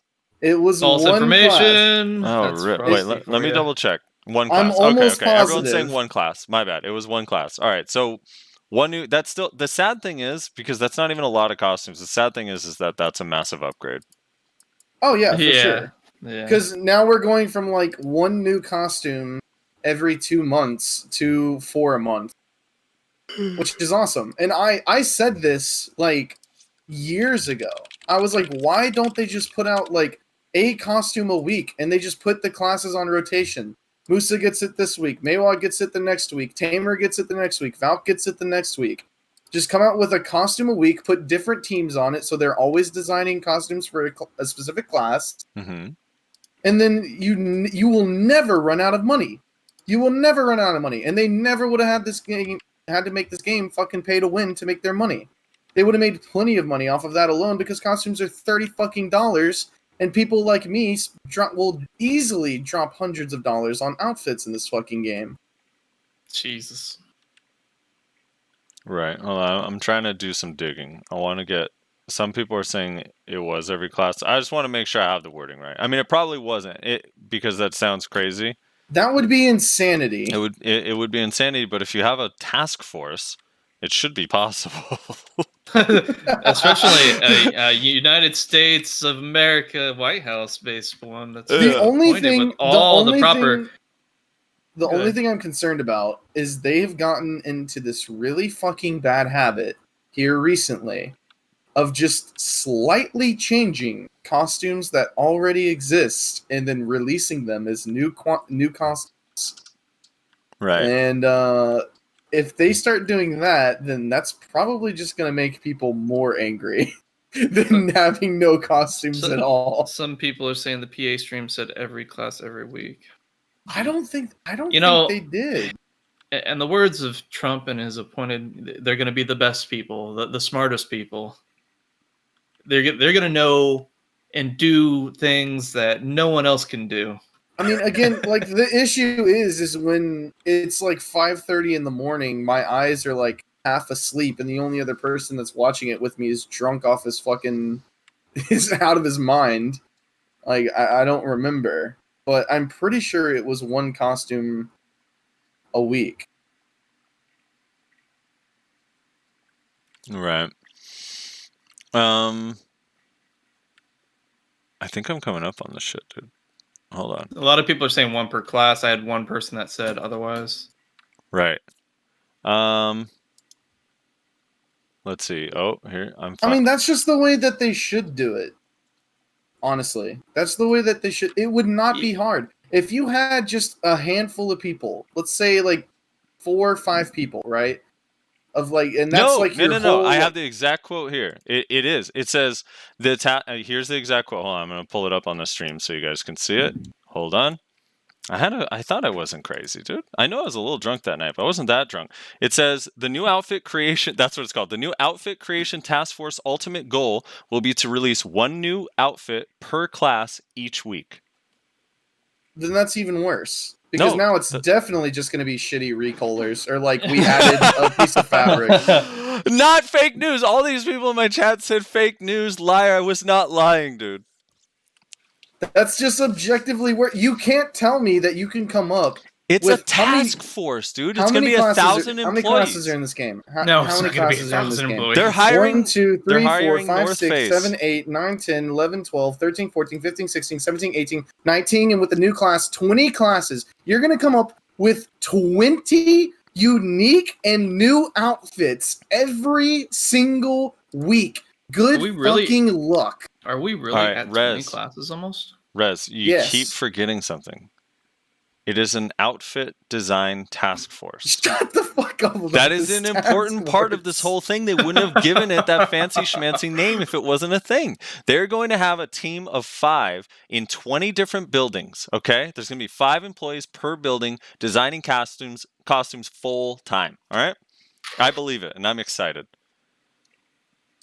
Maybe we'll There's get no way. Maybe we'll get a red shoot ad with red smoke for the same full Dude, that's price. exactly what it's gonna be. No, That that's is what it is right exactly now. what it's gonna be. So, hey, that's still better than nothing because that's what we have right now, except only once every 6 months. Ugh. Whatever, dude. Hey, you know what though? All right, if they design one new costume per week, every week for each class, there's a chance that at least once a month or once every 6 weeks, one of those outfits is cool, right? Would you agree that's possible? It's possible, but I'd rather them just focus on one. No. If they did it the way I'm explaining, that would mean that this costume, these people, this group of probably like somewhere between like 4 to 10 people that are specifically designing a costume for their class, they would have 20 weeks. That is plenty of time to come up with something new and original that is actually interesting. Here. It would make players want to buy it. I found an image. I googled outfit design task force and this image came up. This is who's going to be working on our outfits every single week, whether you like it or not. It's a task force of costume designers. Oh my fucking! Google it, dude. This actually came up. These are the new. Someone said, "Are these the new Meiwa outfits?" These do kind of look like Meiwa outfits, don't they? That scarf, though. Oh my god, no. That's the task force, dude. Oh my gosh, this is gonna be our PA task force for our costume design. Oh shit, dude. Dude, Someone said, "Isn't that 5 of the same person?" Oh my god. There's no way these end up being anything more what's than funny? just fucking recolors. That's probably going to be actually how it is. It is legitimately going to be a task force of 1, and he's going to be because super struggling to get all the fucking costumes. They only need one person on the task force because here's going to be the task force's job. They fucking log on to that class. They have all the costumes already because they're a PA employee. They find a decent-looking dye combination on it, and then they release that as a new costume. I think that's literally going to be what they do. You're failing to look at the bright side. You're failing to look at the silver lining here, especially for an awakened Zerker. Think about this. Manager's going to walk into the office. Hey, Brian, you're off Zerker Awakening balance. You're back on costumes. Maybe you won't get any more Awakened nerfs, dude, because he's going to be back to designing costumes. I hate it. I would much rather. You know what I would much rather? No, you know what? This is actually what I think happened. The team that's in charge of Global Lab, to get the balancing of all the classes, since they fucking failed horrifically, they're like, you know what? You guys are stuck on costumes now. They're being punished. Like, hey, employee of the month doesn't have to design costumes. the balance team has now been reduced to fucking costume design because that's how shit their balance works. Yeah, it's like, everyone who participated you can't possibly fuck up the balance of these. And sure enough, we're gonna have some lopsided fucking costumes. The manager's like, "Can I get a show of hands of the people who participated in the Global Labs balance patch?" All right, all of you guys are on a new costumes task force. Let's go. My office now. Okay, let's talk about this. Let's talk about this though. Real talk. That's real talk. What is the one cool thing about the black shoot ad? Tell me. That you can't dye it. No. It's the effect. Effects are cool, right? Like, why? I do not understand this. I will never understand this about this fucking game. I understand, fucking, like, they want people to be immersed or whatever, but you should be selling as a separate thing, like, effects on costumes that we already have. Make it its own slot in our inventory, just like the earring and the fucking, like, all that stuff. And put effects in there that we can buy for, like $10-$20. Dude, if I could get... But that breaks our immersion. Like lightning emanating around your costume for $10? Yes. Yeah. Yes. I would buy that. But you know what I'm not going to buy? The same costume I already own, but with an effect for $50. Why not? No. But you can't dye it. That's kind of cool. Like, sell effects as a separate slot in our inventory. Put it on sale for like $10-$20, and I guarantee you players will buy that shit instantly. I am selling you this idea for free, PA. I know mean, at least one of you listens Chat. to this podcast. Chat's like, well, they've disappointed us with less, so. you remember how I told you that it kind of bothers me that all these other MMOs don't copy BDO's combat when they make a new game, like that no one's doing that. The other thing is I don't understand why BDO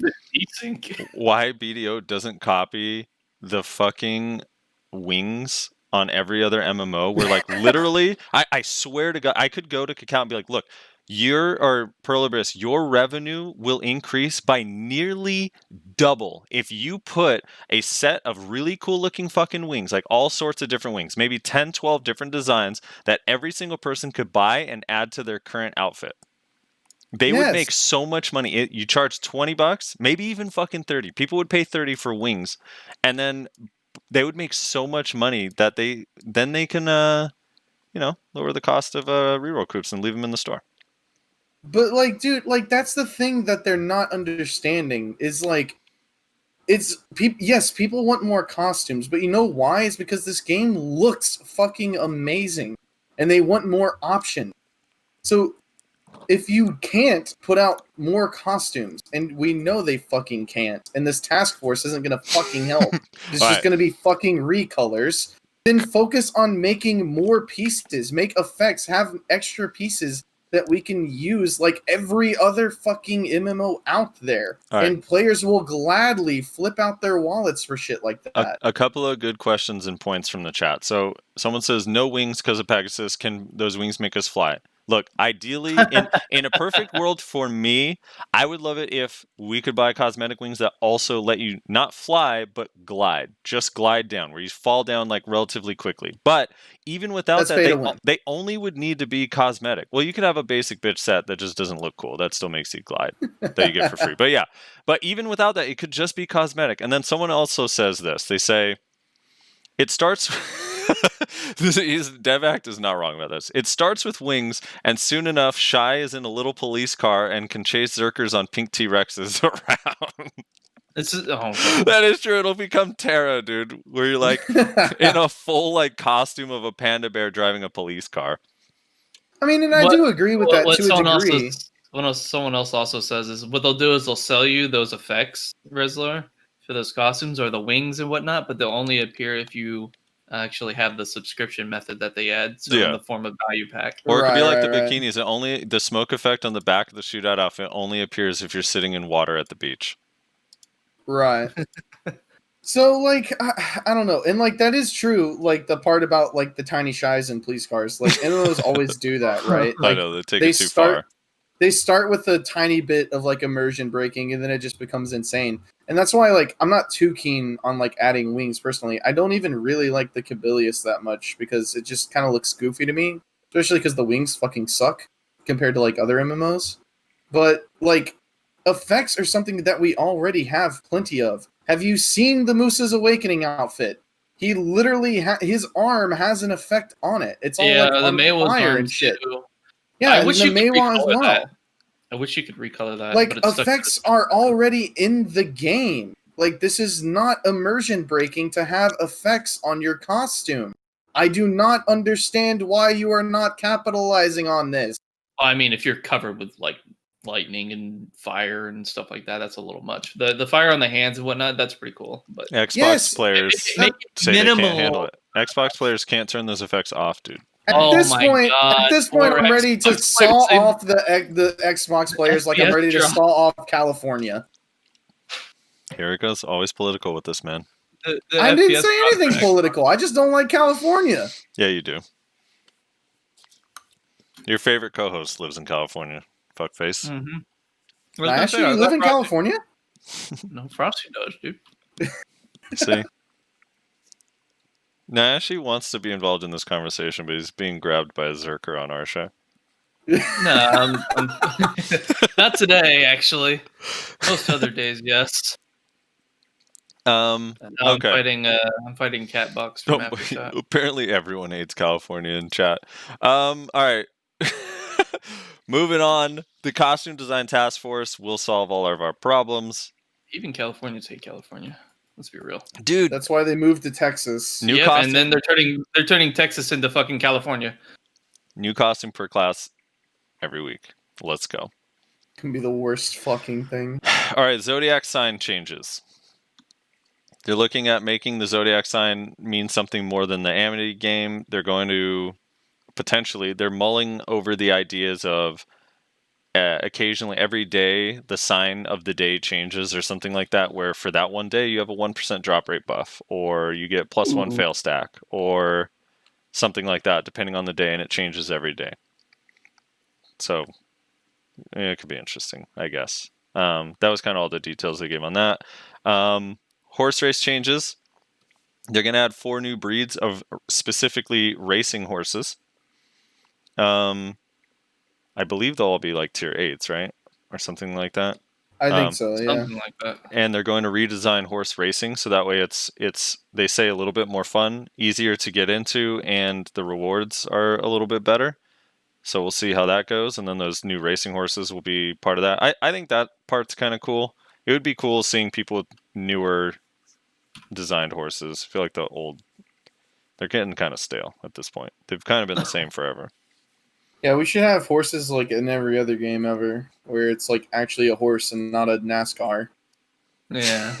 Dude, I like I said before, dude, when you play Red Dead Redemption and you're riding a horse on that, you're like, dude, I wish I could drift an instant excel at 190 miles per hour like I can in BDO.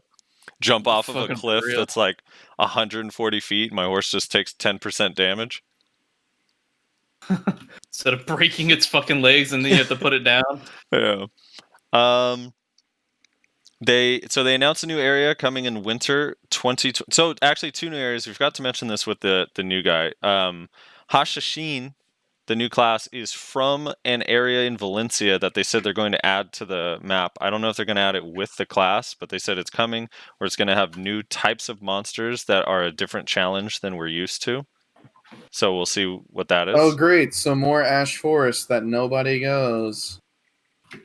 That's the positive outlook, yeah. And I forget what did they say that was called again?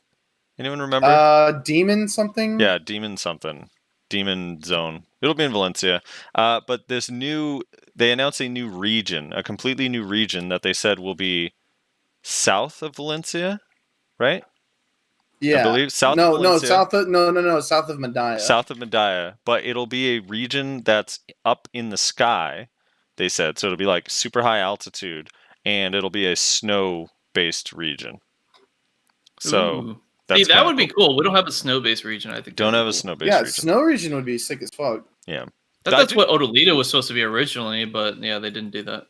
I do love that we're getting the live reaction on all the new stuff from Nayashe right now, because he hasn't heard any of this. Yeah. So some of the stuff I haven't heard because like the last 2 weeks I've been super busy with all the wedding planning and whatnot. So. Dude, I literally had to double take when they announced this, because I was like, wait, winter 2021?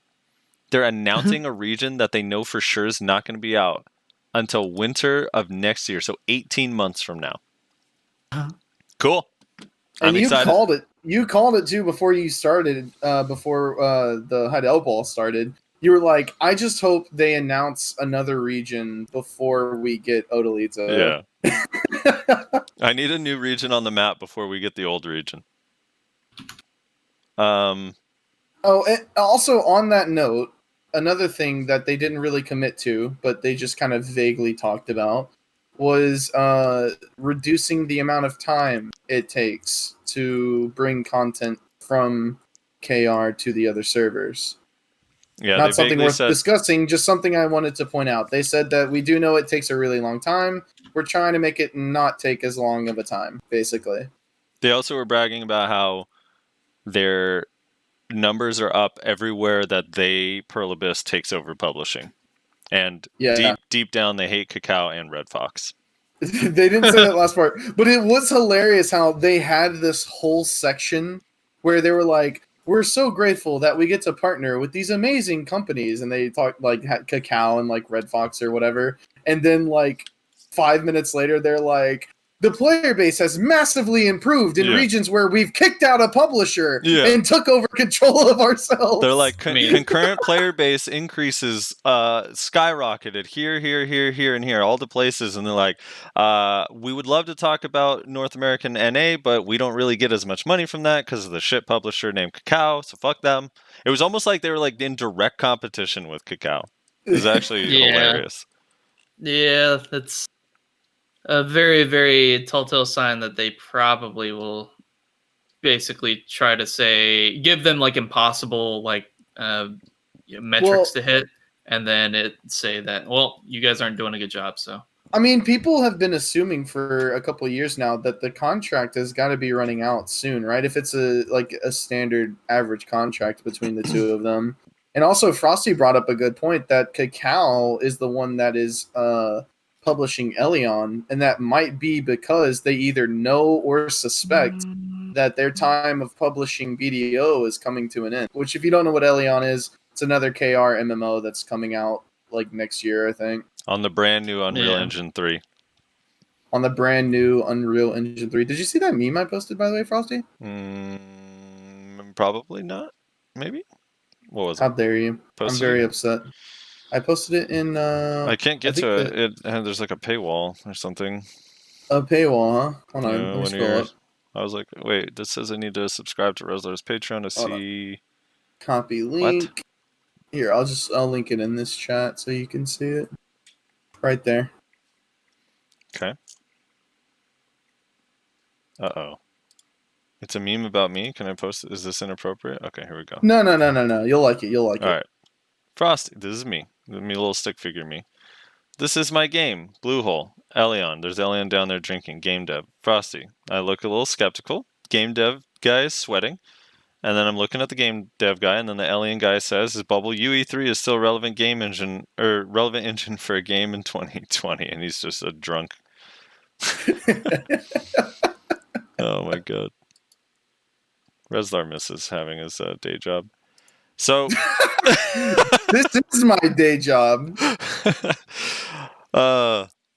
yeah, so Elion looks kind of good. I'm only worried about the Unreal Engine, but the rest of it looks kind of fun to me. Anyway, moving on. So what was the last thing we talked about here? New area. Someone asked, is it going to be like literally in the sky? I think you can get to it through mountains, but the way they described it sounded like it's going to be higher up than just like mountains. I think they're going to make it actually look like wherever you are on the map, you'd be able to see it kind of thing, which I think would actually be cool, just for effect. Unless you play on my setting. Unless you play on Reslar settings, then all you can see is the blade of grass right in front of you and nothing else. It's just 2 pixels. It's just 2 green pixels. It's not even really a blade of grass, honestly. Yeah. Okay, so after the new area, they also said they had a quote about PvP modifiers that when they were talking about the global lab changes, one of the things that they did is they changed these hidden modifiers and ratios, and it made it difficult for them to communicate stuff and hard for us to understand what the patch notes actually did. And they said that they've come to the realization that most of their player base is now graduating 8th grade and can read and ask questions. So what they're going to do to help us, now that we can read and ask questions, is, and I quote, "We now believe that our adventures won't be so easily swayed for these figures, as they too," hold on, let me pull this up on screen, "as they too have had plenty of experience and understanding of Black Desert, which is why we are also planning to reveal as much of the details as possible." So we're supposed to hear or see a little bit more information when it comes to damage ratios, damage modifiers, and PvP, maybe PvE as well, who knows. So hopefully that gets changed soon. Please, for the love of fucking God. Please. Let us know. For me, I'm like, all right, I want to know what are all of our base stats. I would also love to know why, but I'd love like just their thinking on it. But what are all of our base stats? What are the damage ratios? How does it affect PvP and PvE? And then also show us the amount of damage that's reduced in PvP on every single skill so we know. If blade spin is reduced by 55%, I want to know that. So that way the damage numbers and multipliers actually mean something to us, you know? That'd be cool. So that was one thing, and then yeah, I think that's it for like the big announcements, right? Is there anything? Yeah. I Is think there that's anything else everything. we're missing that we didn't get to that was I'm important? I'm positive there's something we've missed, but Yeah. I'm trying to think. NAEU stuff. oh, the tournament thing. Oh yeah, they want to have a global tournament where there's like brackets or I don't know what the hell, qualifiers maybe. Who knows? But Another really vague thing that they didn't really give any information on, but basically the gist of it is they seem like they want to try and get server versus server PvP. They're starting with like I don't remember the two regions, but two regions. Taiwan and Southeast Asia, I believe. Is that Taiwan and SEA, I guess, Something like and because they're right next to each other, I'm assuming. I don't know. And yeah, so they're doing something like that. I think it would be cool if they kind of set up like an actual esports thing, but I doubt they will because that's a lot of money and usually doesn't pan out well. Look at Heroes of the Storm, Lawbreakers, Gigantic, mini games that try to force some sort of competitive scene just fall apart instantly because it is not very profitable. Except for StarCraft 2 and League of Legends and Fortnite. And Oh, a Dota. lot of them pull it off, but a lot of them don't. A lot of them fail. It's all right. I mean, that'd be cool if they tried something. Whatever. I think it would be cool. And for the record, I do think it could be successful because the PvP in this game is the reason I think most people play it. I know people are like, there's a lot of life skillers. I think most people in this game play it for the combat. Maybe they like grinding instead of PvPing, but the combat, I think, is the main pull for most people in this game.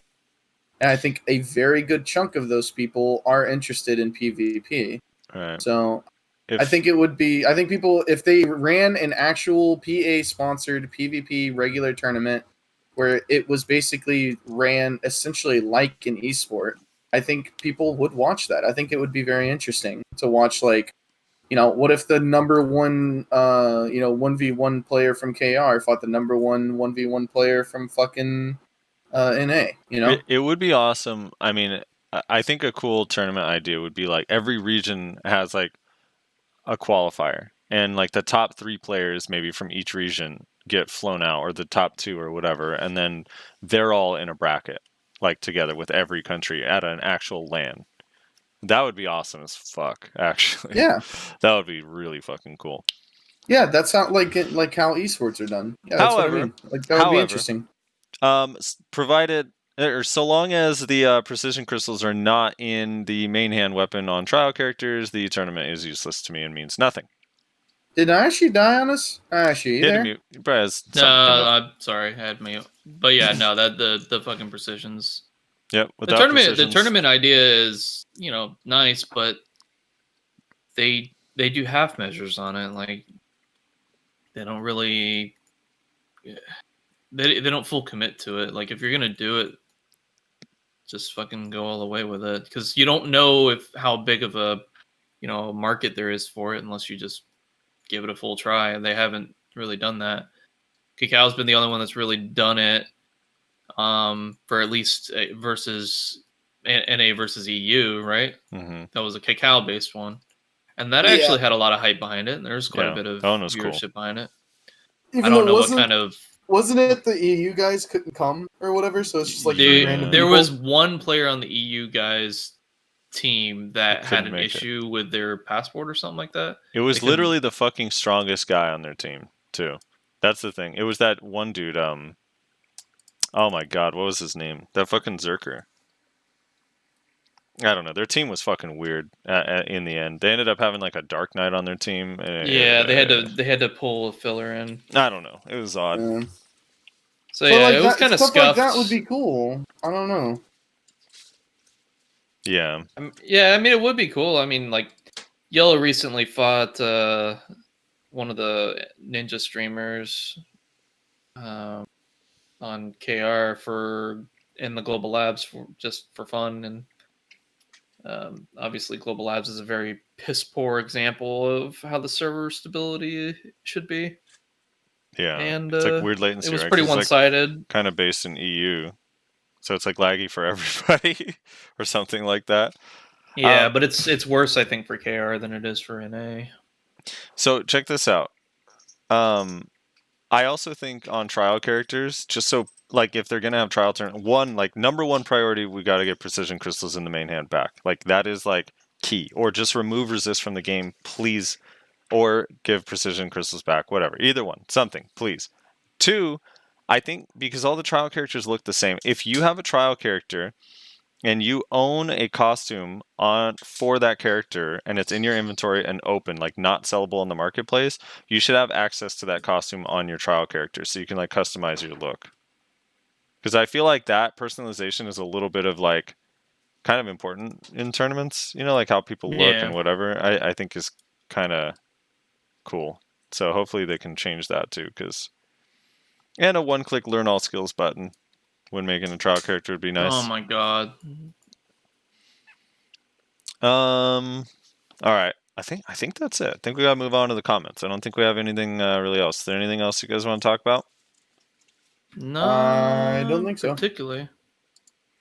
Okay. Eumenidai says if you're talking about the 3v3 tournament, the DK was the only original team member. The other two guys had visa issues. Oh, okay. Visa issues. That sucks, dude.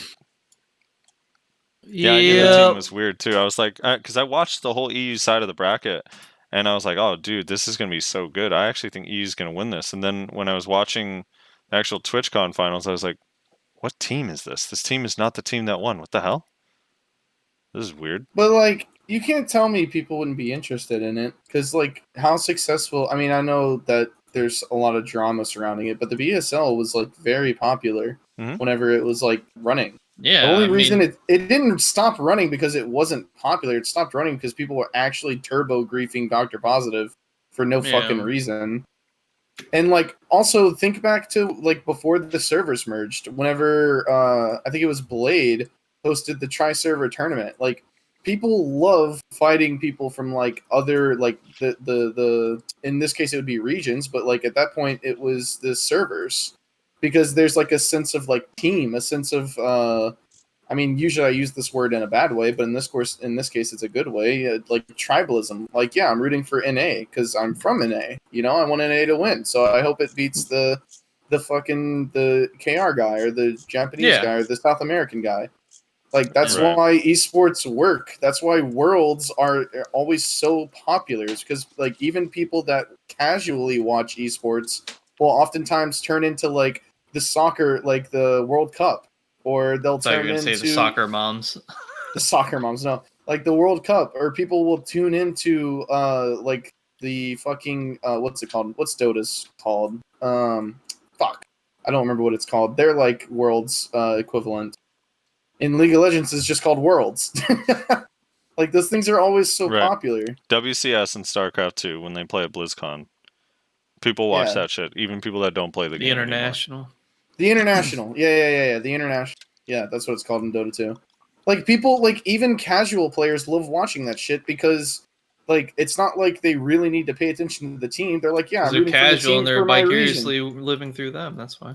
Yeah, they're like, I'm rooting for the team from my fucking region. Like, of course. Yeah. Agreed.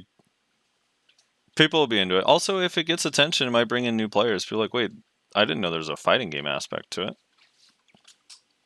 I think it would be good publicity, honestly, if it went well. Okay, I'm going to read through the comments. I'm going to change this up a little bit. Someone brought up a good point, and I agree. I'm going to read the comments from the oldest to newest, and not the other way around, because it kind of fucks with context a little bit. Or rather, a lot of it doing it backwards, so... yeah, that's fine. Doesn't really matter either way. I'm uploading more videos to the YouTube channel. So if you're interested in random bullshit, go check that out. I'm starting to do patch notes, TLDRs, trying to make them slightly entertaining while keeping them a minute or under, preferably. So those are pretty useful if you don't like reading patch notes. And last week, the random video was me and Nayashe playing Shadow Arena for the first time since it came out. And how did that go, Nayashe? Don't play it. Just don't. Save yourself. Like it's like it was fun, and when it was actually incorporating BDO, it's just the hackers and whatnot were the problem. And then they took it out, and then they just made that shit. Yeah, I don't know. There were some things that they did right, I think. There was a lot, like all the desync that you deal with in BDO was in there too. It's just like, really, guys? You guys didn't learn at all? Yeah, the lag was like unbearable. Actually, it's at some points. I mean, I didn't understand the protections on the abilities because they didn't work ever. Well, there are none. First of all, well, no, they say on there super armor on this, iframe on this, and you never feel the protections. You always get hit and CC'd in them. And even if it's a case where maybe you had to fully rank it up in order to get those protections, I could understand. It doesn't state that, and I've had multiple abilities ranked up fully and still never felt the protections. I still maintain that the whole mechanic of Shadow Arena has this really weird mechanic where if you auto attack someone that is using an unprotected ability, it will cancel the ability. I do not understand why that mechanic exists. That seems like the worst fucking mechanic I have ever experienced in any video game ever. I understand that there is a level of skill associated with it if you become really good at timing your auto attacks to cancel abilities that you know they're going to be using off cooldown. So there is some skill involved with it, but my issue with it is that it is just not fun. It is the most unfun mechanic I have ever experienced in any video game ever, because it basically just results in us spamming left click. I do not understand why they thought that was a good addition to the game. So please remove that. Please fix the lag, and then I will play your game. The party system, it's got reduced to 2. Yeah, which was weird. I don't really get that. I do have to disagree with you on the most unfun ever. I think the Red Ring of Death on Xbox was the most unfun mechanic. Is that a mechanic? I don't know if I'd call that a mechanic. It was basically designed for fun. So anyway, if you want to see me and Nayashe trying out Shadow Arena, we actually almost won one game. So that was fun. Mostly because Rezlar fucking just pulled it out of his ass and was doing amazing on a... what was it, Succession Warrior or Awaken Warrior? No, it was pre-Awaken. Yeah, it was pre-Awaken. But, dude, when I went back and looked at that, I literally, that whole last fight, I never used a pot. And I probably could have if I did. But it was because you were strong enough. He was having a hard time killing you in one combo. It was our second game ever. It was we did not know what we were doing. Yeah, we were fighting Blade and his partner. Blade was, and they were like way better than us. Oh yeah, and the queue times. Oh my god, queue simulator for sure. There's not enough players playing it. The queue times were horrible, which at first it was fine because we were trying to learn the game. Yeah. So I didn't mind. But after a few times of that, we're just like, okay. Yeah, I didn't mind spending some time trying to learn the game, but after the very first time we waited 30 minutes, I was like, okay, let's get a move on here. I'm ready to go. Yep. PSA Vel in 40 minutes. No one cares. Yes, they do. All right. No comments. No comments on that video. You mean to die?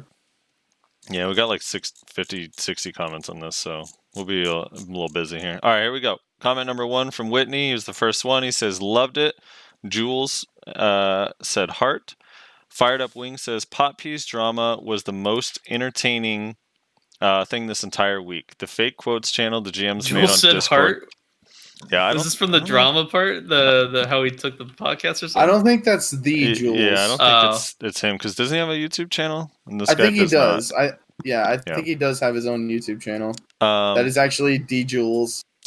The fake quotes channel the GMs made on Discord was actually amazing. Friend of mine is at 128 hours with no pot piece dropped, so no worries. It can get much worse. XD.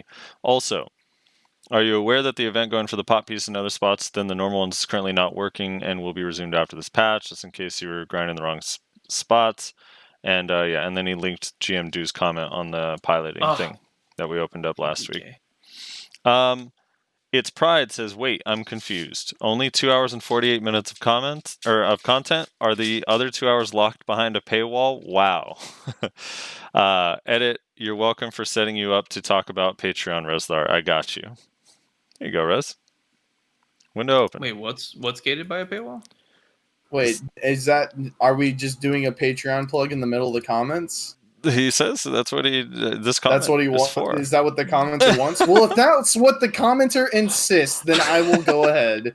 So we set up a Patreon. Oh, I won't God. bore you. I won't bore you guys with the detail. There's a Patreon. If you want to support us monetarily and help us create more content, you can go there and check it out. There's tiers ranging from $1 to $20. So Yeah.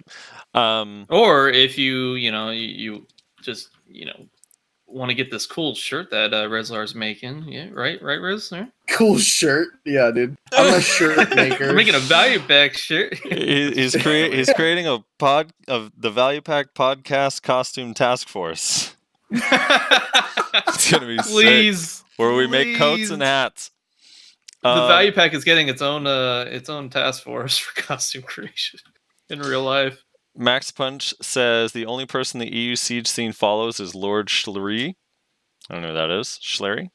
Bob Joe says, on the topic of gear and 1v1s, in BA, I basically exclusively drop AP because if I don't, I'll be Pepega when I actually fight actual Cho/Snake players. Usually if someone's 330 DP or so, I drop to 265 and then down to even 220, 230 for the soft cap DP players.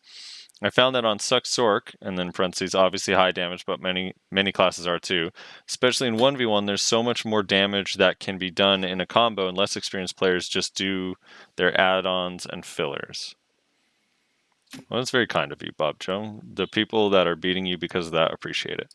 West J. Finn says how to calculate your probability for enhances after a certain number of attempts. Oh, and then he gives a bunch of formula on how to do that. Thank you so much. For those interested, screenshot that right here if you want to figure out your chances.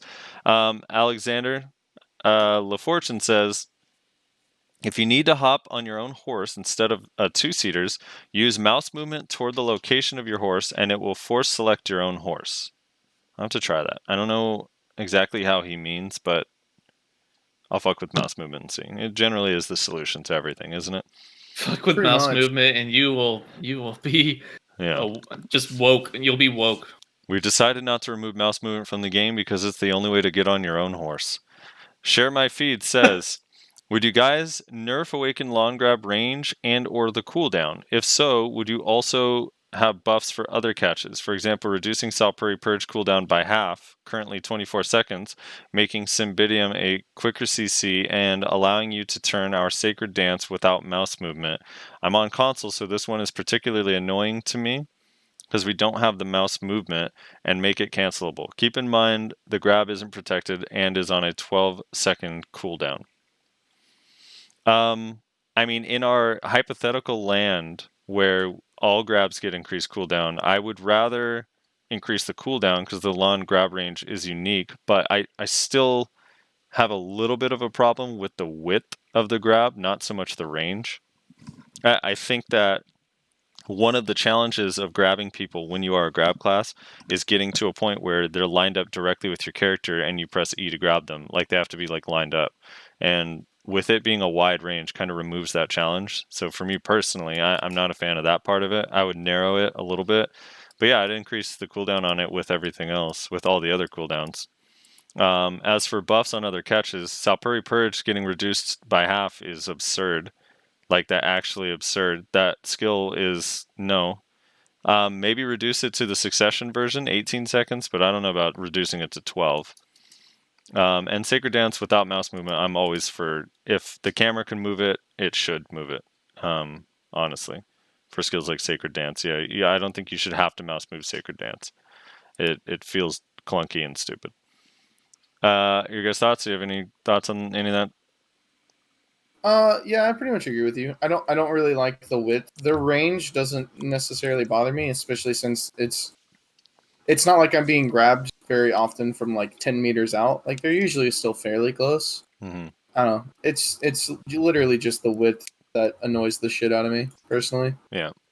because I can be like borderline behind them and still being grabbed, and I'm like, okay, well, Yeah, one of the things that makes it difficult for people to grab is like if I'm against a grab class, I'm keeping in mind like I got to try to make sure they can't just face me easily and press E. You know, if I'm going to play close or play risky, I have to like be moving around them, and that like removes that as an option, and I dislike that. So yeah. Abdhawk says, "Don't believe screenshots, kids. I'm going to use that that quote in court." Poggers. it's a good quote. It's a great quote. Queso81 says, "Rip Nayashe and Gratz, or Rip Nayashe, Gratz, and Rip. Hope you can avoid the wife aggro in the future. Wait till the baby comes as well. GG." Oof. Nayashe, any thoughts? He's being turbo griefed by Zerker again, I think. I think Nayashe's trying on a wedding dress right now. Tiber Septum says, "Yo, thanks for the content. Recently found your channel. I've been listening to everything. 2 hours grinding flies by now when I you guys listen couldn't hear to me? you guys." No, we couldn't. You were muted. I was fighting a Zerker, actually. It was Oh, Teeks. my I from knew Shonen. it. But I'm also fighting everyone else over here. No, it's not a big rip. You know, there's going to be some changes. You know, now as far as like content and whatnot, it'll be fine. Why do you think he's pushing so hard to get extra gear right now? Yeah, there's going to be no chance in the future. Nope. Do y'all have plans to have like kids, Nayashe, or is it like whatever down the road, we'll think about it later sort of thing? She's fucking crazy. She wants 3. Oh Jesus! Oh. I do not want 3. I said 1 to 2. And are you going to disown your child if they end up playing like not Meiwa? Nah, they'll be fine. Nayashe. If I'm being honest, if the woman even lets them see what a video game is, I'll be surprised. Yikes! Would your wife be willing to put together a childbearing task force in which you get one What? new child per person in the relationship per week? That's a big no. All right. It's just a thought. Yeah, Tiber Septum said, "Thanks for the content. Recently found the channel. It helps his grind. Appreciate it, Tiber. Glad you like it." Steven Sosabi says, "I'm at 100 hours at Ronoro Sos, but got my Blood Wolves part in 5 hours. 5 hours at Leaf Guys and another 5 at Guards. Dude feels bad." Fuck you. Yeah, dude. You owe it. The Ronoro, you're paying at Ronoros now, man. I hope it goes to 250 hours. No, I'm just kidding. KC81 says, "You guys need to read the comments from oldest to newest." Gotcha. You're right. "By the way, Black Spirit Adventure is rigged. I caught on this early, but before they modified the Black Spirit inventory to hide this, when you roll the dice, you'll find the item it lands on your mailbox before the dice even finish rolling." Yeah, the dice roll is just an animation. It rolls like the second you click it. Yeah, that is true. I know that has to be a joke, right? There's no way. That is how it works. Yeah. You can tell like when you roll the dice, like you get before the dice. No, I'm saying that comment. What do you mean? The comment saying that it's rigged because it's already in your mail. Oh, I see. Well, is that an elaborate troll? I see what you mean. Like it's still random, even though the dice roll is just an animation. Yes, is what you're exactly. Saying. Yes. But I did the other day. The second you click the button to quote unquote play the game, it instantly knows what you're going to get, and everything else is just animation for people who are not aware. Yeah. I was 2 hours into my grind the other day. I have video evidence of this. 2 hours into grinding Star Zen, and I had on my buff bar the attack speed buff +2, cast speed buff +2, and what was the other one? It's like gathering or something. Like I literally had 3 +2 buffs on my buff bar that I got in 4 rolls. Like in 4 rolls, I landed on the buffs 3 times. This shit's been happening to me so much since the Shikatsu or whatever the luxury boxes got added, and it tilts me. Dude, Chad just had an interesting point. If I get 3 kids, then I can rotate my my grinding on BDO. Yeah, well, think about it. There's 24 hours in a day, right? You have 3 kids, each doing 8 hours. You're kind of set. But wait, aren't they going to ban piloters? Well, no, it's my IP. Yeah, not if it's within the home. In fact, they encourage it. They encourage it. Yeah, they encourage it. They say it's just a cool strategy. Igor Falaswetsky. I fucked that up, I know. The outro song gets me every time. What's the name of the band? It is called Hello Stranger. It's the band I play in. I play drums in that band. Yeah. Fired Up Wings says about the DK wheel comment. You cannot cancel out of Wheel of Fortune with Nocturne. You can cancel it with Airstrike and Awake, only parts of it, or Dusk, Iframe, and Suck. Also, if you guys insist on the Suck difference on Kuno, please remember it on DK too, because Awake's DK damage exists before 269 AP. Alright, Fired Up Wings.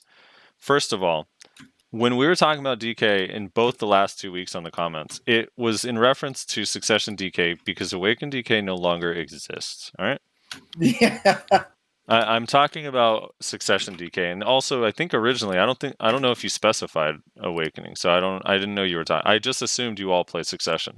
I've not seen an Awaken DK in months since Succession came out. Yeah. So yeah, and right, in Succession you got to head out. No, I got to interrupt this moment. Okay. Fucking Suck Sword 100% stun range is fucking stupid. What the fucking shit? What do you mean 100% stun range? Do you mean the bloody the calamity AoE, the ticks, the damn ticks? That shit is so far the distance it can travel. Yeah. Or the range, I mean. Like, holy actual fuck. All right, go ahead, continue. Nayashe, you're on a 30-second timeout. All right, so Triconex says, since you talk about damage nerfs, I recently rolled to Archer to fight in backline without need to be a PA bot. I really hate how people claim archers are broken. Any decent player can kill Archer, doesn't matter the class. Range damage is only thing they are supposed to have. Being glass cannon, now they are supposed to become just glass. Regardless, full bloom that people complain about is what actually deserves the nerf. They suggest 44%. I suggest buff 22%, but only one arrow can apply on one target. This then becomes a volley, as we know with most games, not full-on OP melee skill. TLDR, change or just nerf blooming. Don't nerf Archer as a whole. You're not wrong. Although I wouldn't... There's a little implication here that Archer's not a good class, and it's definitely very, very strong. And yeah, blooming is really the only problem when it comes to their damage. That's Full just bloom. like absurd. Yeah, full bloom, sorry. Yeah, and Sarok points out, by the way, Archer has 9 protected CCs with no BSR. Yeah. You know, any class can kill them easily. I'll tell you one class that can't kill an Archer that knows how to play easily. Kuno. Awaken Kuno. Succession Kuno, yeah, you can gap close. Awaken Kuno, yeah. I'm going to go ahead and just slowly Half Moon Slash and unprotected Lunar Dash towards you while you kill me slowly. It's... Yeah, also, you hear that, Shies? You can kill Archers just fine. You just have to not be dog shit. You didn't mean Shy, obviously. Well, he should have said that, because otherwise assholes like me are going to point it out. I mean, there are a few classes that struggle against Archer, too. Like, Striker Mystic is not easy against an Archer. I know you say it can be killed easily by any class, but I don't know if... Do you mean, like, killed easily as in if they catch you, you die? Because catching you is very difficult on a lot of these classes. So, there are like really good strikers and mystics that I know like actually have a miserable time trying to catch up to a good Archer. Zero H says totally agree with Rez on the blades, underestimating the usefulness of an on-demand SA movement, chase, and low CD skills. Grab classes are always gated by something. Even ninjas that have better movement and stamina sustain than Moose and Maze have a lot to worry about, including movement and combo skill cooldowns that Moose and May don't have to worry about. Like Kyriem said, we're given the luxury of not having to worry about what we're doing and focus on the opponent the entire fight. With that said, you also have to understand the helplessness when we go up against Guardians, Archers, hey, Archer's in there too, Succession Wiz, Lon, and other classes that can just keep brain deadly, rotate SA, AoE, range damage skills, and blow us up with the RPGs and grenades and SHAs, while we have to play mind games to find that 3 frames of opening to punish. Sure, I don't think grabs is a free win in these cases either, and you still have to carefully time your grab.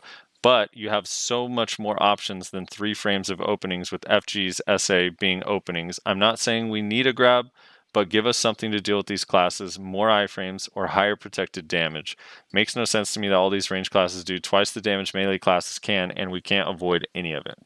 Well, that's why I said before, the biggest problem with Awakening Mewa is chip damage. You can't do anything to a class if they just sit in super armor. Right.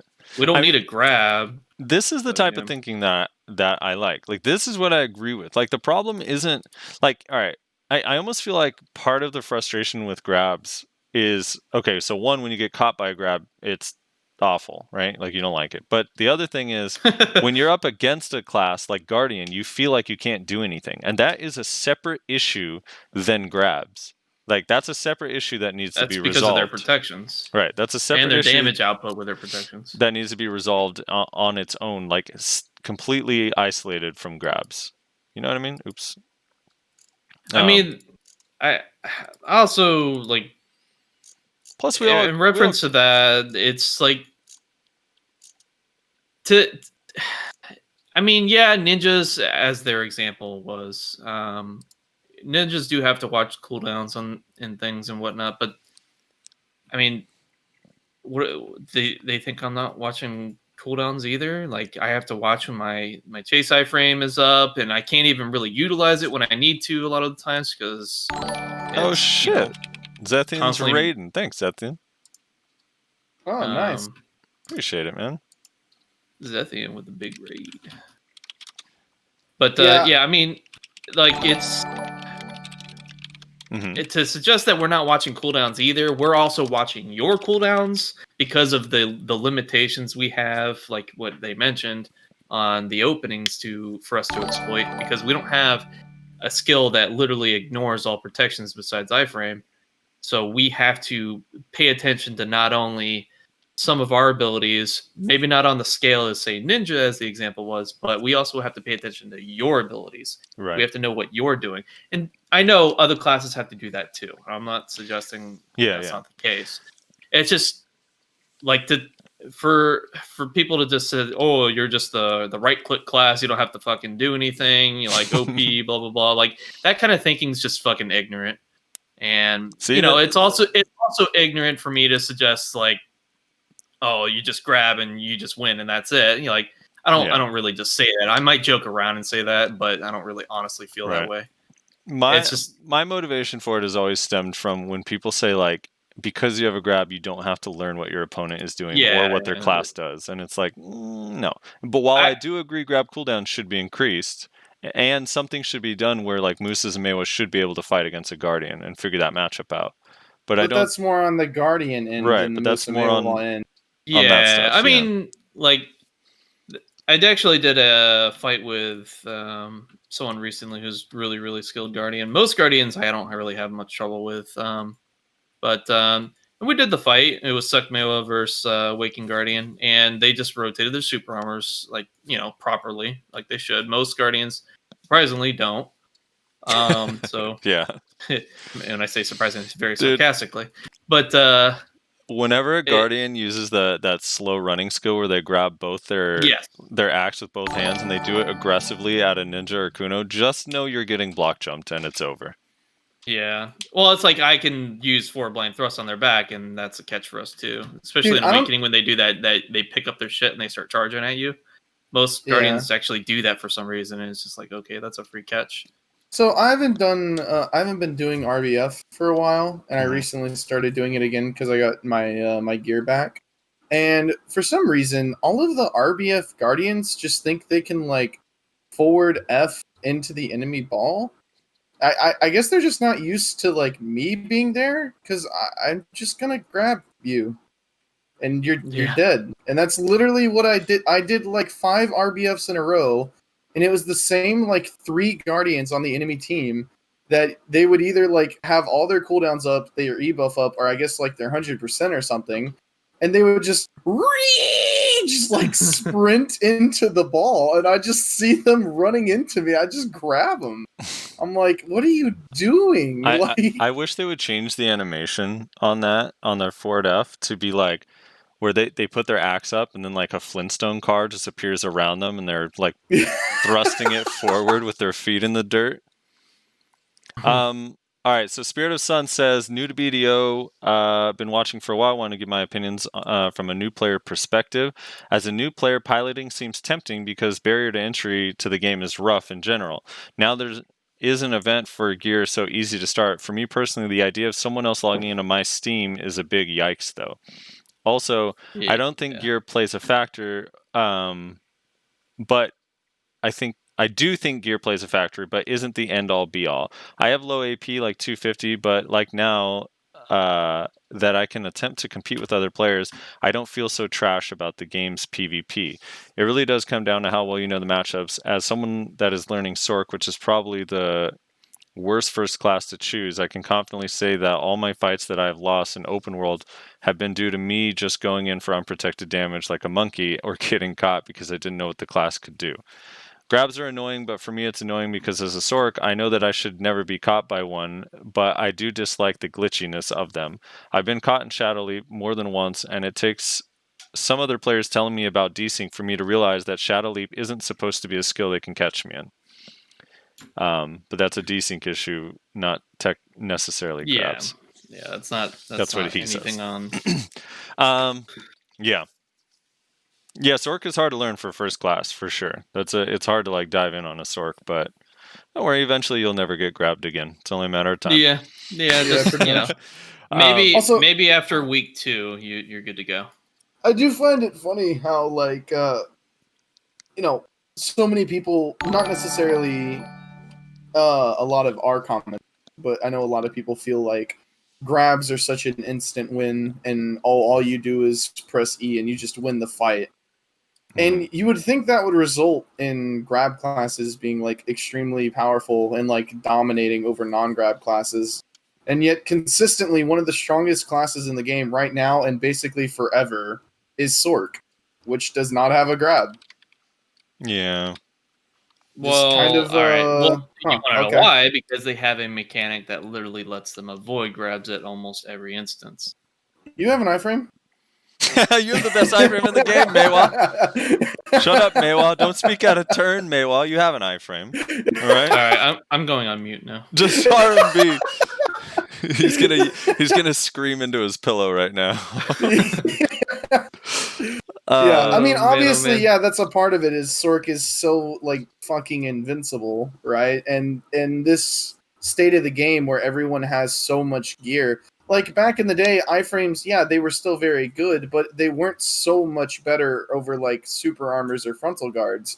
But now everybody has 300 fucking AP, and iframes are the only like protection that is actually really, really safe. Like, you can still die standing up in super armor. You can still have your frontal just get exploded because everyone has so much gear now. Iframes are the only one that keeps you completely safe. Yeah, which is why Sorcs have the potential that they do, because they just don't take that chip damage that a lot of other classes do. Yeah. Right. There is no game plan versus Sorcs except you have to catch them in their unprotected abilities. That's it. You can't just like change up your stance on how you're going to fight them and be like, I have more AP than them. I can fucking burst them in their super armors. You can't really do that as effectively as you can versus other classes. They do have like what, 1 or 2 super armor abilities and like 1 or 2 frontal guards, I think, depending on which kit you're, right, Frosty? I think you might know best. Sorc? Yeah. They have unlimited everything, dude. All right, so just like May was. Dude, Awaken Sorc is like, yeah, they have a really good frontal guard just because their iframe is a lingering frontal guard after it when you're in Awakening. It's crazy. It's good. It's fine, whatever. I've always said like, I don't know, Sorc is weird because like as people get better at fighting against Sorc, it feels like a little bit less shitty, but it's like for lower level players, it's super difficult. And the fact that you can't do chip damage, even on a class that generally can do chip damage, is what makes that matchup, I think, really difficult for a lot of people. Yeah. Its movement in a base gets to ignore flame towers. Think about how powerful that is. Yeah. What other class can do that? Like, the flame tower goes through super armor and frontal guard. Yep. It's basically a grab. So, Yeah, and you go also have to keep in mind that, like, and I know a lot of people that watch regularly know this, but because I say it all the time, like, I am biased. Like, I play Zerker.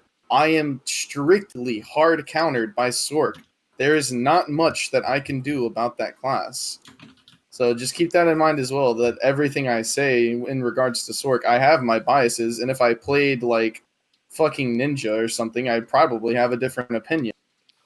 But Sork is a class that hard counters the fuck out of me because of their iframes. Yeah, because you're a tree hugger. They don't like tree huggers. Yeah, Sorks want to kill the environment. You heard it here first. Yeah. All right, let's see. Wait, where did I leave off? Spirit of the Sun. Yeah, this guy. Okay. Andre says, as a Guardian main, I don't think increasing cooldowns is a great idea. It might affect Guardian PvE, but I don't know. I'd rather PA remove the slows or some shit. Great podcast, as Yes. always, my dudes. Fucking agree Yeah. with the slows. That would change a lot in that fight. I Wait, what think. about the slows? He's They saying, need to increase, like, they need to increase or remove one of the super arms so they can't just chain it so easily. But the slows are a problem. I don't agree. I've seen a lot of people say that they should remove the slows. Also, a common thing with Suck Wizard as well. I actually don't think they should remove the slows. I think that slow stacking as a mechanic just needs to fucking go. Slow stacking is just miserable. It's Okay, not but fun. That doesn't It fix makes- that particular class's But oppressiveness. You can nerf slows though, but a lot of issues with large scale is slow stacking. If you get a slow on you, and then all of a sudden there's a blizzard, and then all of a sudden there's a fucking retardando on you, and you move at the speed of fucking nothing. Like, slow stacking is just cancer as fuck, yeah, dude. separately, yeah. I just think, I don't And then know, you can nerf slows then at that point, like, based Yeah. on, like, balance and things. You don't have to just remove them from the game. I agree. From a large scale, it would be healthier for large scale for 100%.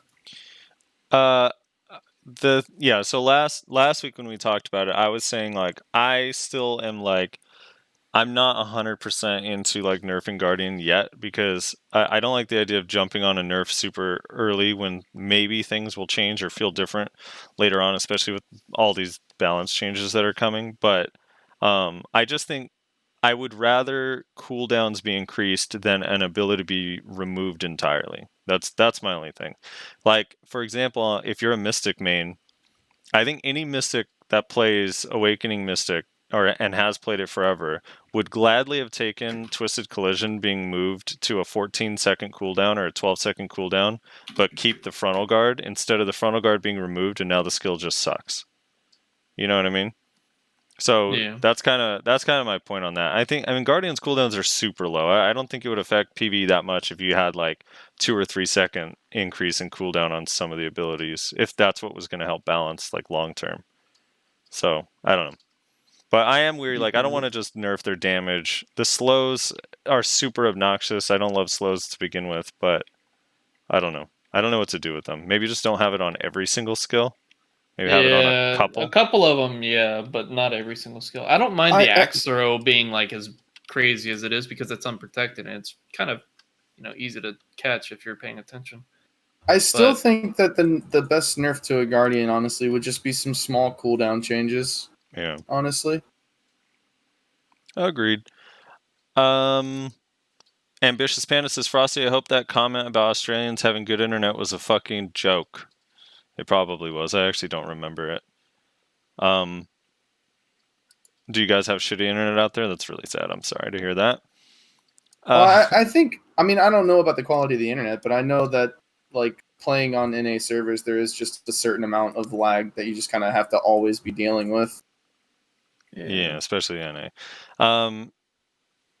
Chibi Neko says, to add to my comment last week, if they were to add separate damage calculation for large scale only, they should consider the roles of each class, mage, assassins, and alike. Lower damage numbers on large AoE skills might encourage guilds to recruit more assassin classes rather than a full platoon of mages, because mages can deal damage and be the best support at the same time. So there's no point if one class can do all and better. If they choose the PA route, they have less damage dealers. I think it's a fair price to pay for being protected all the time. Yeah, I don't disagree necessarily. This is on the premise that they have like a different damage modifier or different instead of the HP thing in Siege, like make it so you can balance around 1v1, 2v2, and 3v3 exclusively, and then just for large scale, like in what other games do, is you just have a flat like 20% damage reduction while in Siege or something. But have it change based on if you're an assassin type, you should probably do a little bit more damage. But if you're frontline, maybe you do less. But when you're in the ball, you don't just insta die. So you don't rely on PAs kind of thing. West J. Finn says, the majority of these whiny commenters who get on a bullhorn screaming, grabs bad, are incredibly inexperienced and intellectually stunted.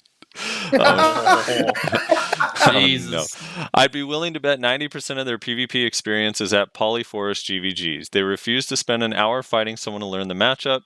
They get dunked over and over while getting frustrated, then nerd rage and label a class OP when all they did was stand in one spot rotating essays, not understanding why they aren't number one PvP or world known in their class.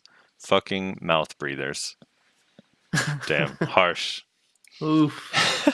Vesmir G says, I would rather, in addition to the worker system, you could call them mercs or something and hire expensive in-game mercs that you can set to certain grind spots for rewards. Obviously, they shouldn't compare to what a player would make, but they actually suggested something similar was in the works years ago. I wish it happened. So this is in response to like piloting.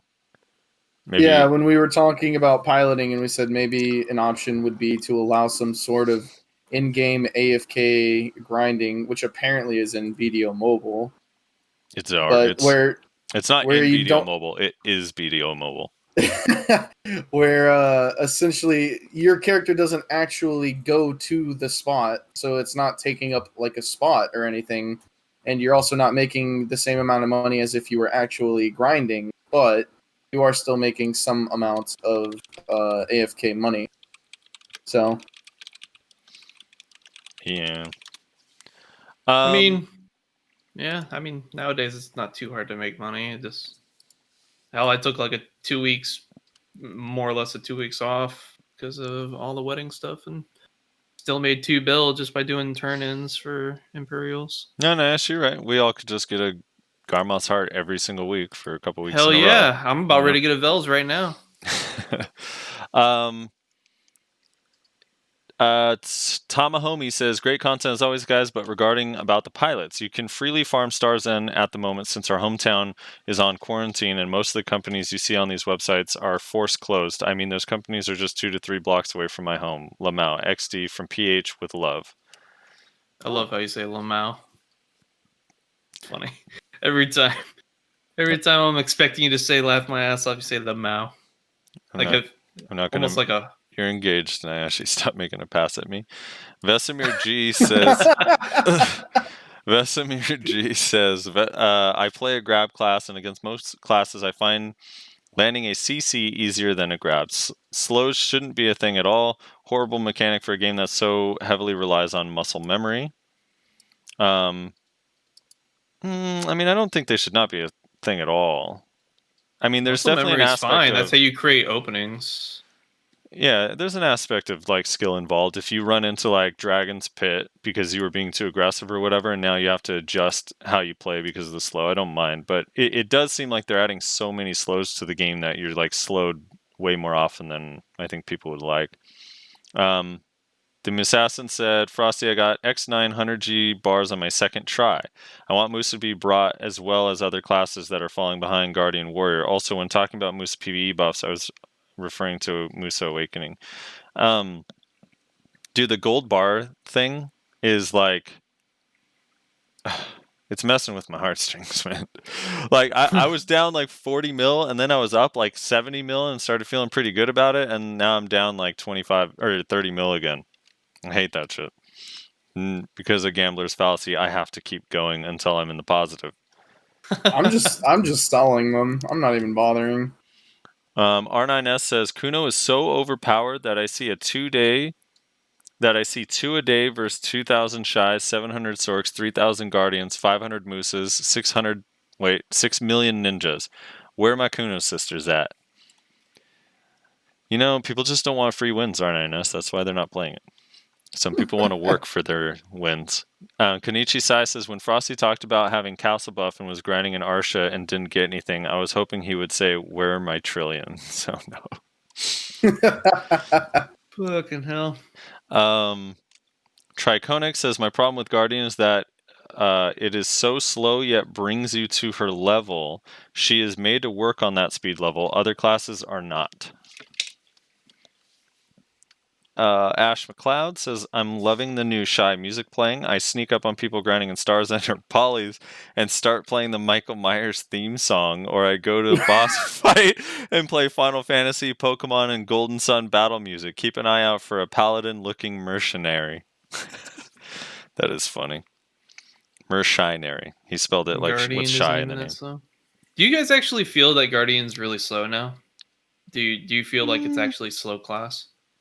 I mean, it's Yeah. definitely a slower class, but it's not so slow like it. It's not like how people originally made it out. Right. To be. It's not like if you play the class that you're just getting CC'd and caught by everyone because you're slow. Like they have a lot of options that make it help mitigate the fact that they're slow.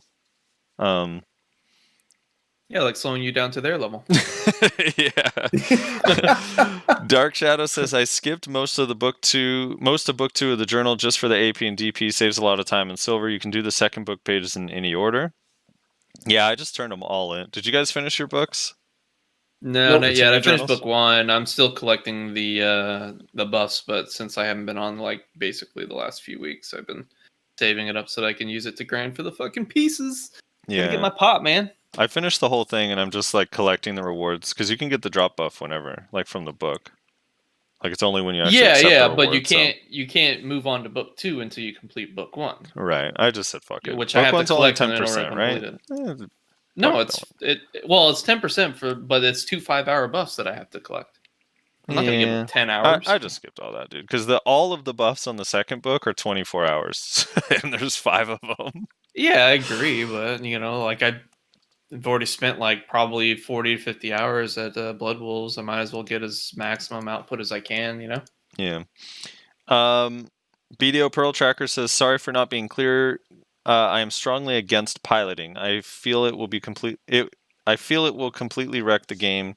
I guess I just felt from your comments that it was sort of okay since Pearl Shop costumes. No, definitely not. That is not how I felt at all. Yeah, no, not even close. I wanted to point out that they are very different things. We can argue, of course, whether the Pearl Shop costuming should be in the game. I don't mind that it is, but it doesn't do actual damage to the game economy. It just upsets me when people use the argument, hey, I can pay this much for costumes and gain X, but if I pay for piloting, I gain X plus more, therefore piloting just makes good sense. No, it doesn't. Yeah, I could see that. I gotcha.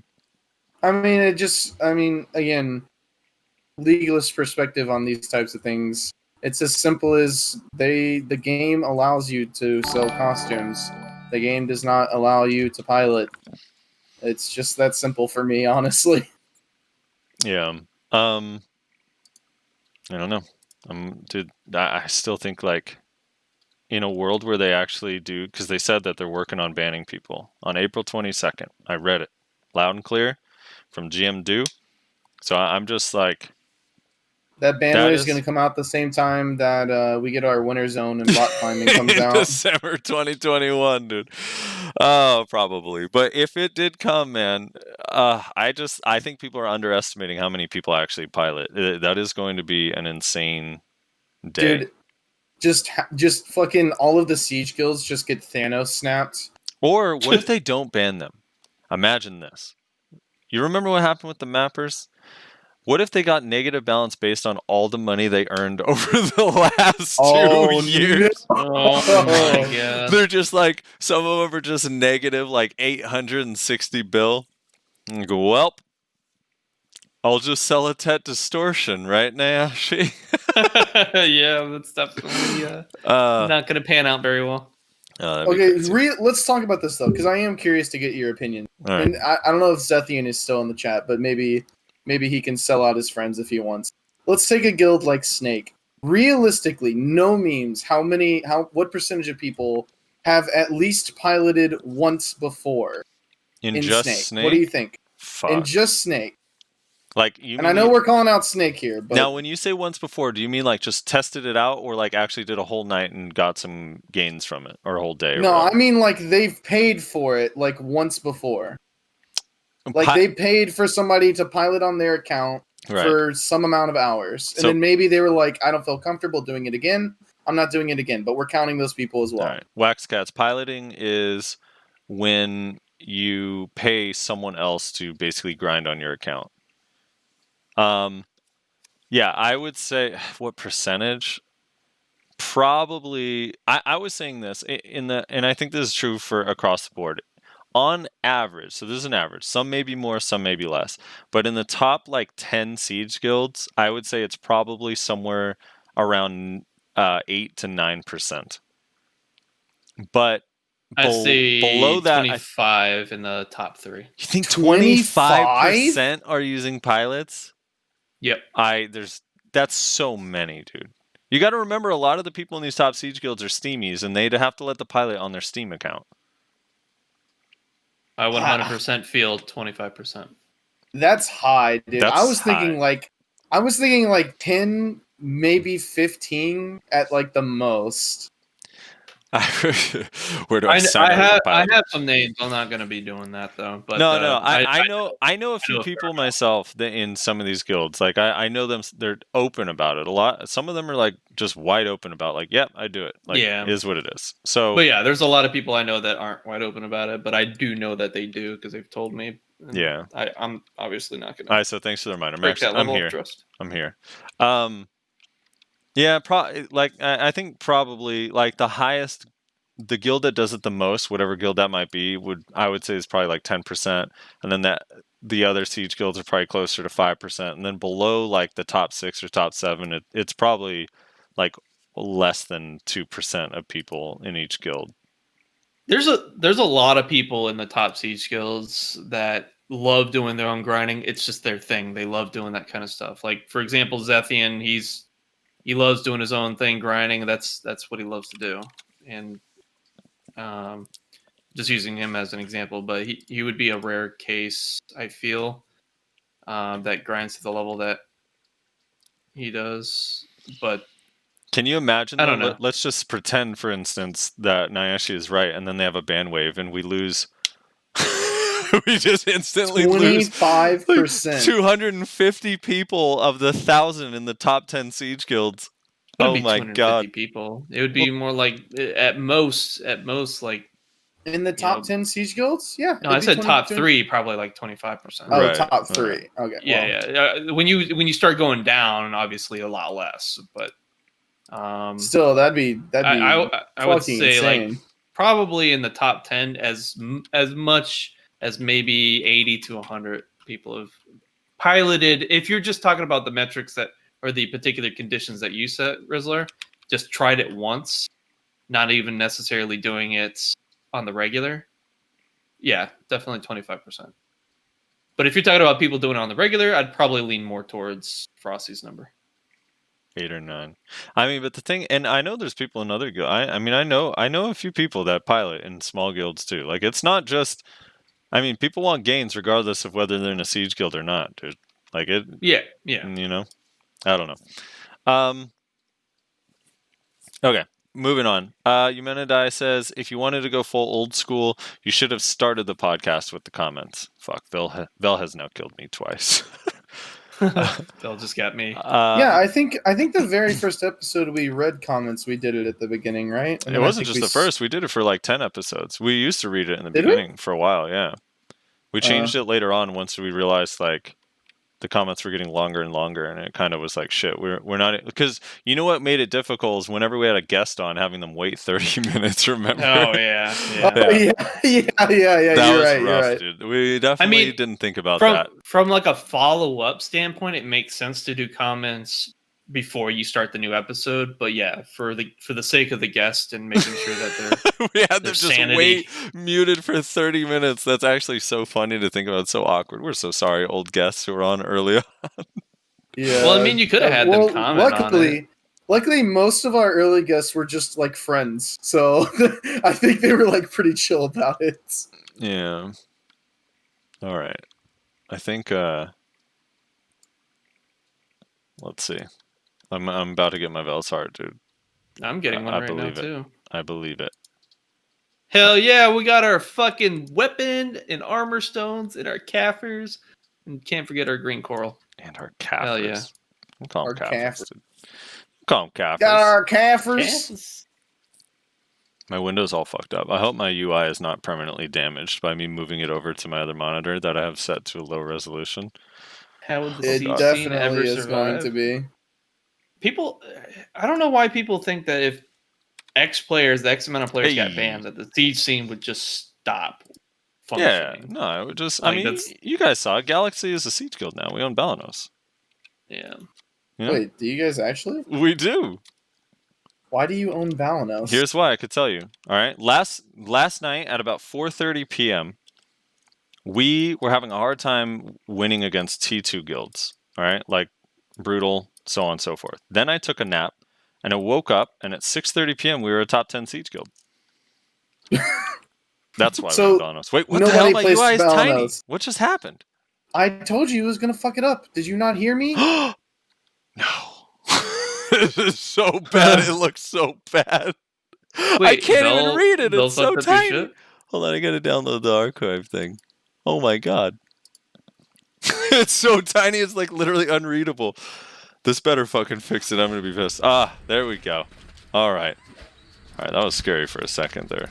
So basically, like you guys pulled a clash, and someone was just like, "Hey, do you want the region?" And Scary was just like, "Yeah." And then you got it. No, pulling a clash would be, do you guys want the region? Then we show up and Barcode slaughters us. That would be pulling a clash. True, big true, big true. No, we actually won the region. Yeah, I guess no one plays, so Ingenium just gave it to us. Or something like Oh, that. that was nice. Thanks, Yeah, Laven. I know. Laven's a boss, dude. Because Now of you Laven, don't get to Node War for a week. Congratulations. because of you, Laven, now people are upset that their payout wasn't what they thought it'd be, and started a bunch of infighting in our guild. Nice one. Oh god. We were all used to getting 20 mil every 4 weeks, and now all of a sudden, everyone's They like, get so "Wait, much extra money and they're like, wait a minute. he got Wasn't I supposed to get more?" 130 mil, I only got 60, what? You know, so, thanks, Laven. I'm just saying, we don't have that type of drama in Senfui. I just got to point it out. Yeah.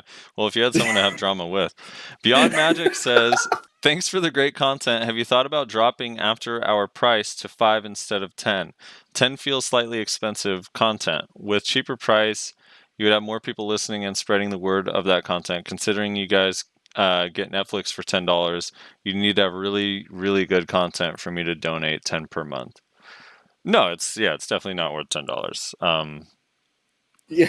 I don't But- think it's even What are like you the talking only about, tier. Mike? It's This not is even worth amazing. 5. It's really just like an extra bonus stuff because you guys want to say thank you, I think. Yeah, it literally none of the tiers are worth it. Like, I want to make this very clear. be There is upfront with you. nothing. What are you talking about? That my complaints about Mewa are just top tier. There is No way. nothing There's no that way you we shouldn't could pay for do. this. There is nothing that we can do that is deserving of your money. I do 100% truly believe that.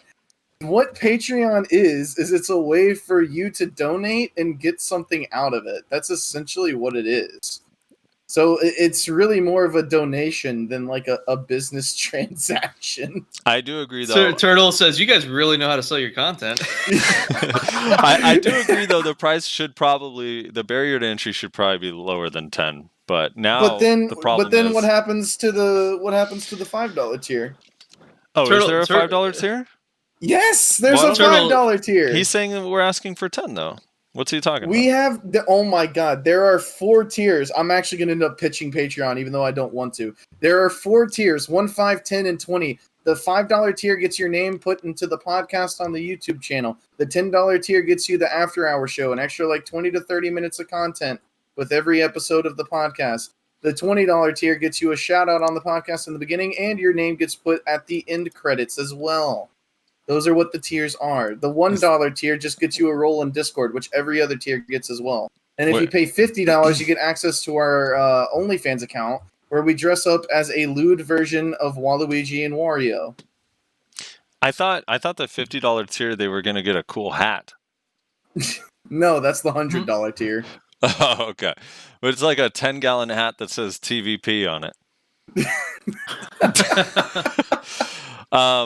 Yeah. Anyway, I agree with you, Beyond Magic. It's not worth it. All right, so Earthborn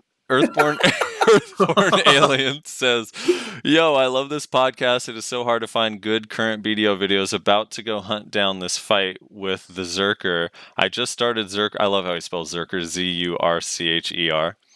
I just Zercher. Yeah, I just started a Zercher alt and already am super excited to see it at high level / gear score. Sorry I can't support your Patreon. I am mad poor. See, Rez, now you're making people feel guilty that they can't even help us. What? How am I making them feel guilty? Making them self-conscious about their fucking for financial every situation. for every view we have on our video, compared to the amount of like people that pay. So let's say we have 2,000 views, but only 10 people contributed to the Patreon. Rezar goes out and punches 1,950 cats. He just punches them, IRL street cats. Rezar, what's wrong with you? He's a monster, dude. He's a fucking monster. He says, Patreon, I'm mad poor, and then he says, I'm so poor I'm using a Coom armor because I don't want to buy a costume. LOL. Anyway, keep doing what you're doing. Oh my god. Hey, by the way, that costume creation task force literally has 10 weeks of free content if they just take all the actual armor in the game and turn them into outfits. Their first 10 weeks are already set. That's probably what they're gonna do. Yeah, the Akuma one? Their very first outfit releasing a Coom armor as an outfit, and it'll make a bunch of money, guaranteed. Yeah, probably. WoW seriously says, excuse me, change this damn intro already. It's been over a month and some change. Also, PvE tier list for suck when. Actually, Rez, I can send you that first song if you were into it, and we'll talk about it after. But you can have it to start working on that. The Musassin says, oh, PvE tier list for suck. I can break that down for you. Every class is really, really, really, really good. A few of the classes take a little bit of extra work. And Suck Guardian, for whatever reason, is probably bottom tier for grinding. Done. I totally thought I was still on Arsha and I was killing people. Nice, you fucking my I almost went red. You Maywa brain did. Yeah. The Musasa is trying to resist the urge to jump into this grab combo, but I think I've said what needs to be said about this. Good vid. He also says his issue with Guardians that she does way too much damage. You can hardly break her Q block. Also, she's protected as fuck. 287 AP, can hardly kill a Guardian when I do manage to CC them. Their health pool is insane, but reasoning Guardian players gives is, well, she moves slow, she's fine. Musa has no grab, and you're protected as fuck. Unless Guardian is shit at the class and the gear is trash, then maybe I can kill you, but if not, okay gear, then I'm like to die and hit to shift Q. Yeah, same complaint everyone has about Guardian. The solution is to try out Guardian. You know what I mean? Yeah, just re-roll Guardian. Before the reroll coupons get removed, people. Trilly Tree Tag says, Tim, in quotes, and then laughs and says, ah ha ha ha, same. I don't know what it means. Oh, maybe he's talking about the Siege podcast thing? Maybe? Ij Can Esmer says, this is one of the few podcasts I enjoy. The other one being We Say Things from Dota Cinema. I don't get the idea of male Sork for a new class. Why does everyone only think Sork when they hear magic? Don't you see the sword? Does it not resemble Kriegsmetzer at all? What I'm trying to say is that maybe the new class is a male Dark Knight from Valencia. Also, read the buffs from the Black Spirit Adventure. Or also the buffs could be turned into EXP buff or drop rate buffs or even scroll EXP. Would love them. Yeah, I wish they would change those. Yeah, they really do need to change them. Like, those types of buffs made sense, like, when we were in Catfish, which the Black Spirit Adventure didn't exist back then. But, yeah, they don't make any sense now, and it's very confusing why they are still there. By the way, he said, TLDR, I bet my middle nut that the new class is going to be a male DK. Guess you're down to 2 nuts, buddy. Anwar, he says, wild carrot, best carrot. He's fucking on the nose with that. Urko Asko says, hey, you guys, know if this DK multimeter that plays on NA from EU have some weird channel or Twitch to learn how to play DK? I don't know. I don't know if he has any YouTube or Twitch. I'll have to ask him. Wait, who? Multimeter, the Dark Knight. Oh, you're talking about yeah, multi. I can't think of his actual character name. I'm talking about the guy that I said, Nayashe. Yeah. Yeah, multi. I didn't. His family name I think is Multi, Zyreel. right? Yeah, Zyrell. Yeah, Zyrell? that's it. That's it. I don't know if he has. Ellie, does he have a YouTube or a Twitch? I don't think that he does, but I don't know. I don't know for sure. Not that I'm aware of. Yeah. Origami says the key to suck Valk post shield chase changes equals we can now move without instantly being CC'd, but we still have to use small damage combos. We don't have protected big damage one shots. Also, I would like death to prevent V. I don't want a V post death and wait another entire cooldown. Yeah, I agree. Like if you die within like 1 second of your V going on cooldown, it would be nice if it didn't actually go on cooldown. Like maybe even less than a second. You know, when you like for some reason it takes your cooldown even though it didn't work. I hate that. I mean, really just fix that. It just shouldn't go on cooldown if you die. Like cuz yeah, but that's like asking them to not make grabs desync anymore. That ain't gonna fucking happen. La Soul says Sunday is the Lord's day. That's why I can't get a Vel. Rough. Tim says you have to be as insane as Alex Jones to think that mapping was an intended function. Wait, hold on. I just came to a realization. Back up 2 comments. Okay. Did that guy say that Valk has no big damage? We don't have protected big damage one-shots. Oh, protected. Okay, I don't know about protected, but because I know Valk definitely has some fucking nukes. Yeah, I think, is he referring to suck? Because I feel like Shield Throw and Judgment of Light both are pretty big damage that are protected. I don't know about one-shots, but I don't know what class literally just has a skill that just one kills you except for Guardian. Yeah, I was about to say Guardian. So the standard is odd, but yeah, I think he's referring to suck, maybe, but I don't know. They used to have Shift Q, but it's not protected. Anyway. Mayo Knight says, between Frosty's wholesome text mishap and Reslar seeming much happier than usual, this was a very upbeat podcast. One of my favorites so far.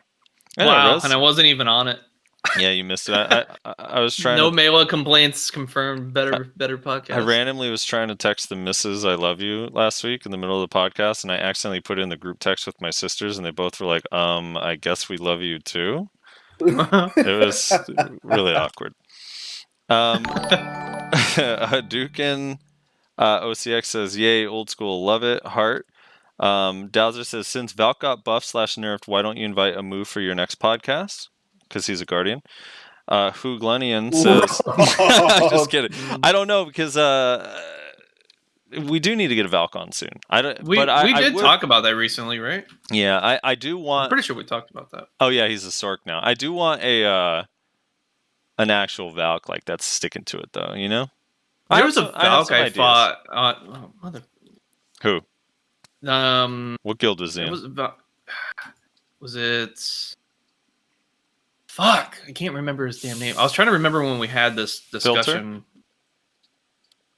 Maybe? There's 2 good Valks in Filter. Name them. Imperialism, and I forget the name of the other one. I have to look. Yikes. He said that Imperialism actually told me the name the other day. No, he doesn't say the name. Never mind. Yeah, I don't know. Crimson Tears, was it that guy? No, I don't know. He was on one of my streams. I fought him. I need to figure out what his name is and contact him. I'll figure it out. Yeah. Let's see. Yeah, I mean, we definitely need to get a Valk on the podcast here soon to talk about Awaken and Suck Valk. Hoogly Union says, guess I should have named my cover Final Fantasy X to Zanarkand instead of just Zanarkand. Not getting as many plays because you don't have that Final Fantasy VII in the title. Yeah, you just gotta do it again, man. You fucked up. You gotta abuse the SEO in this game, man. IO says, as you were talking about landing on buffs in Black Spirit board game, I got +2 fishing while I'm gathering. Yay.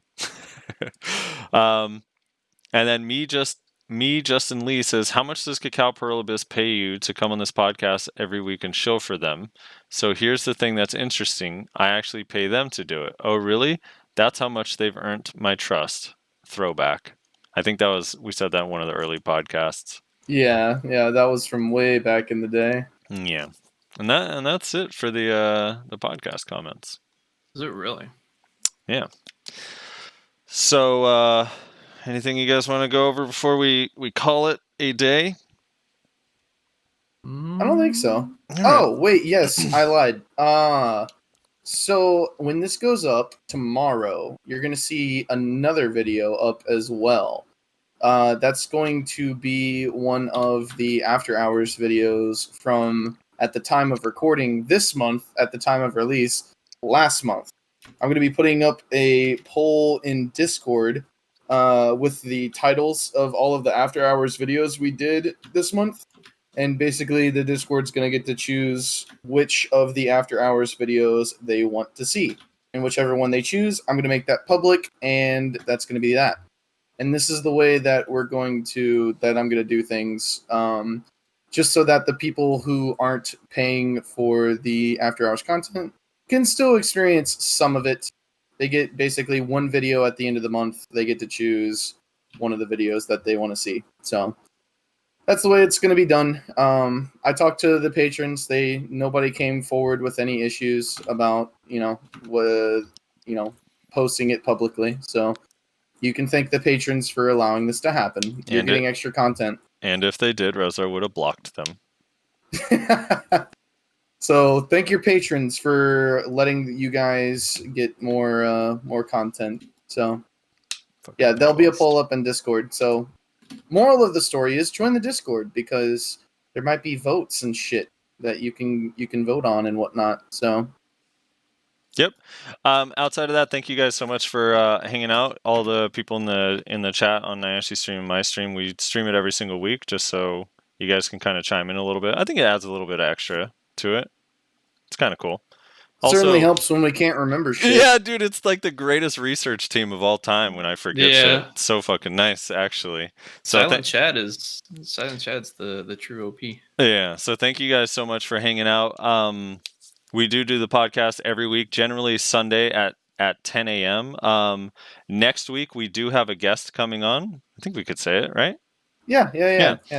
So next week, Sunday morning, 10 a.m. PST, we're going to have Moreland on. So if you want to check out his opinion on all sorts of shit, Siege, not Siege, the Heidel ball, the new stuff coming, balance, yada, yada, yada, we'll pick his brain about everything that he knows. So Moreland TV has been in the community for a long time.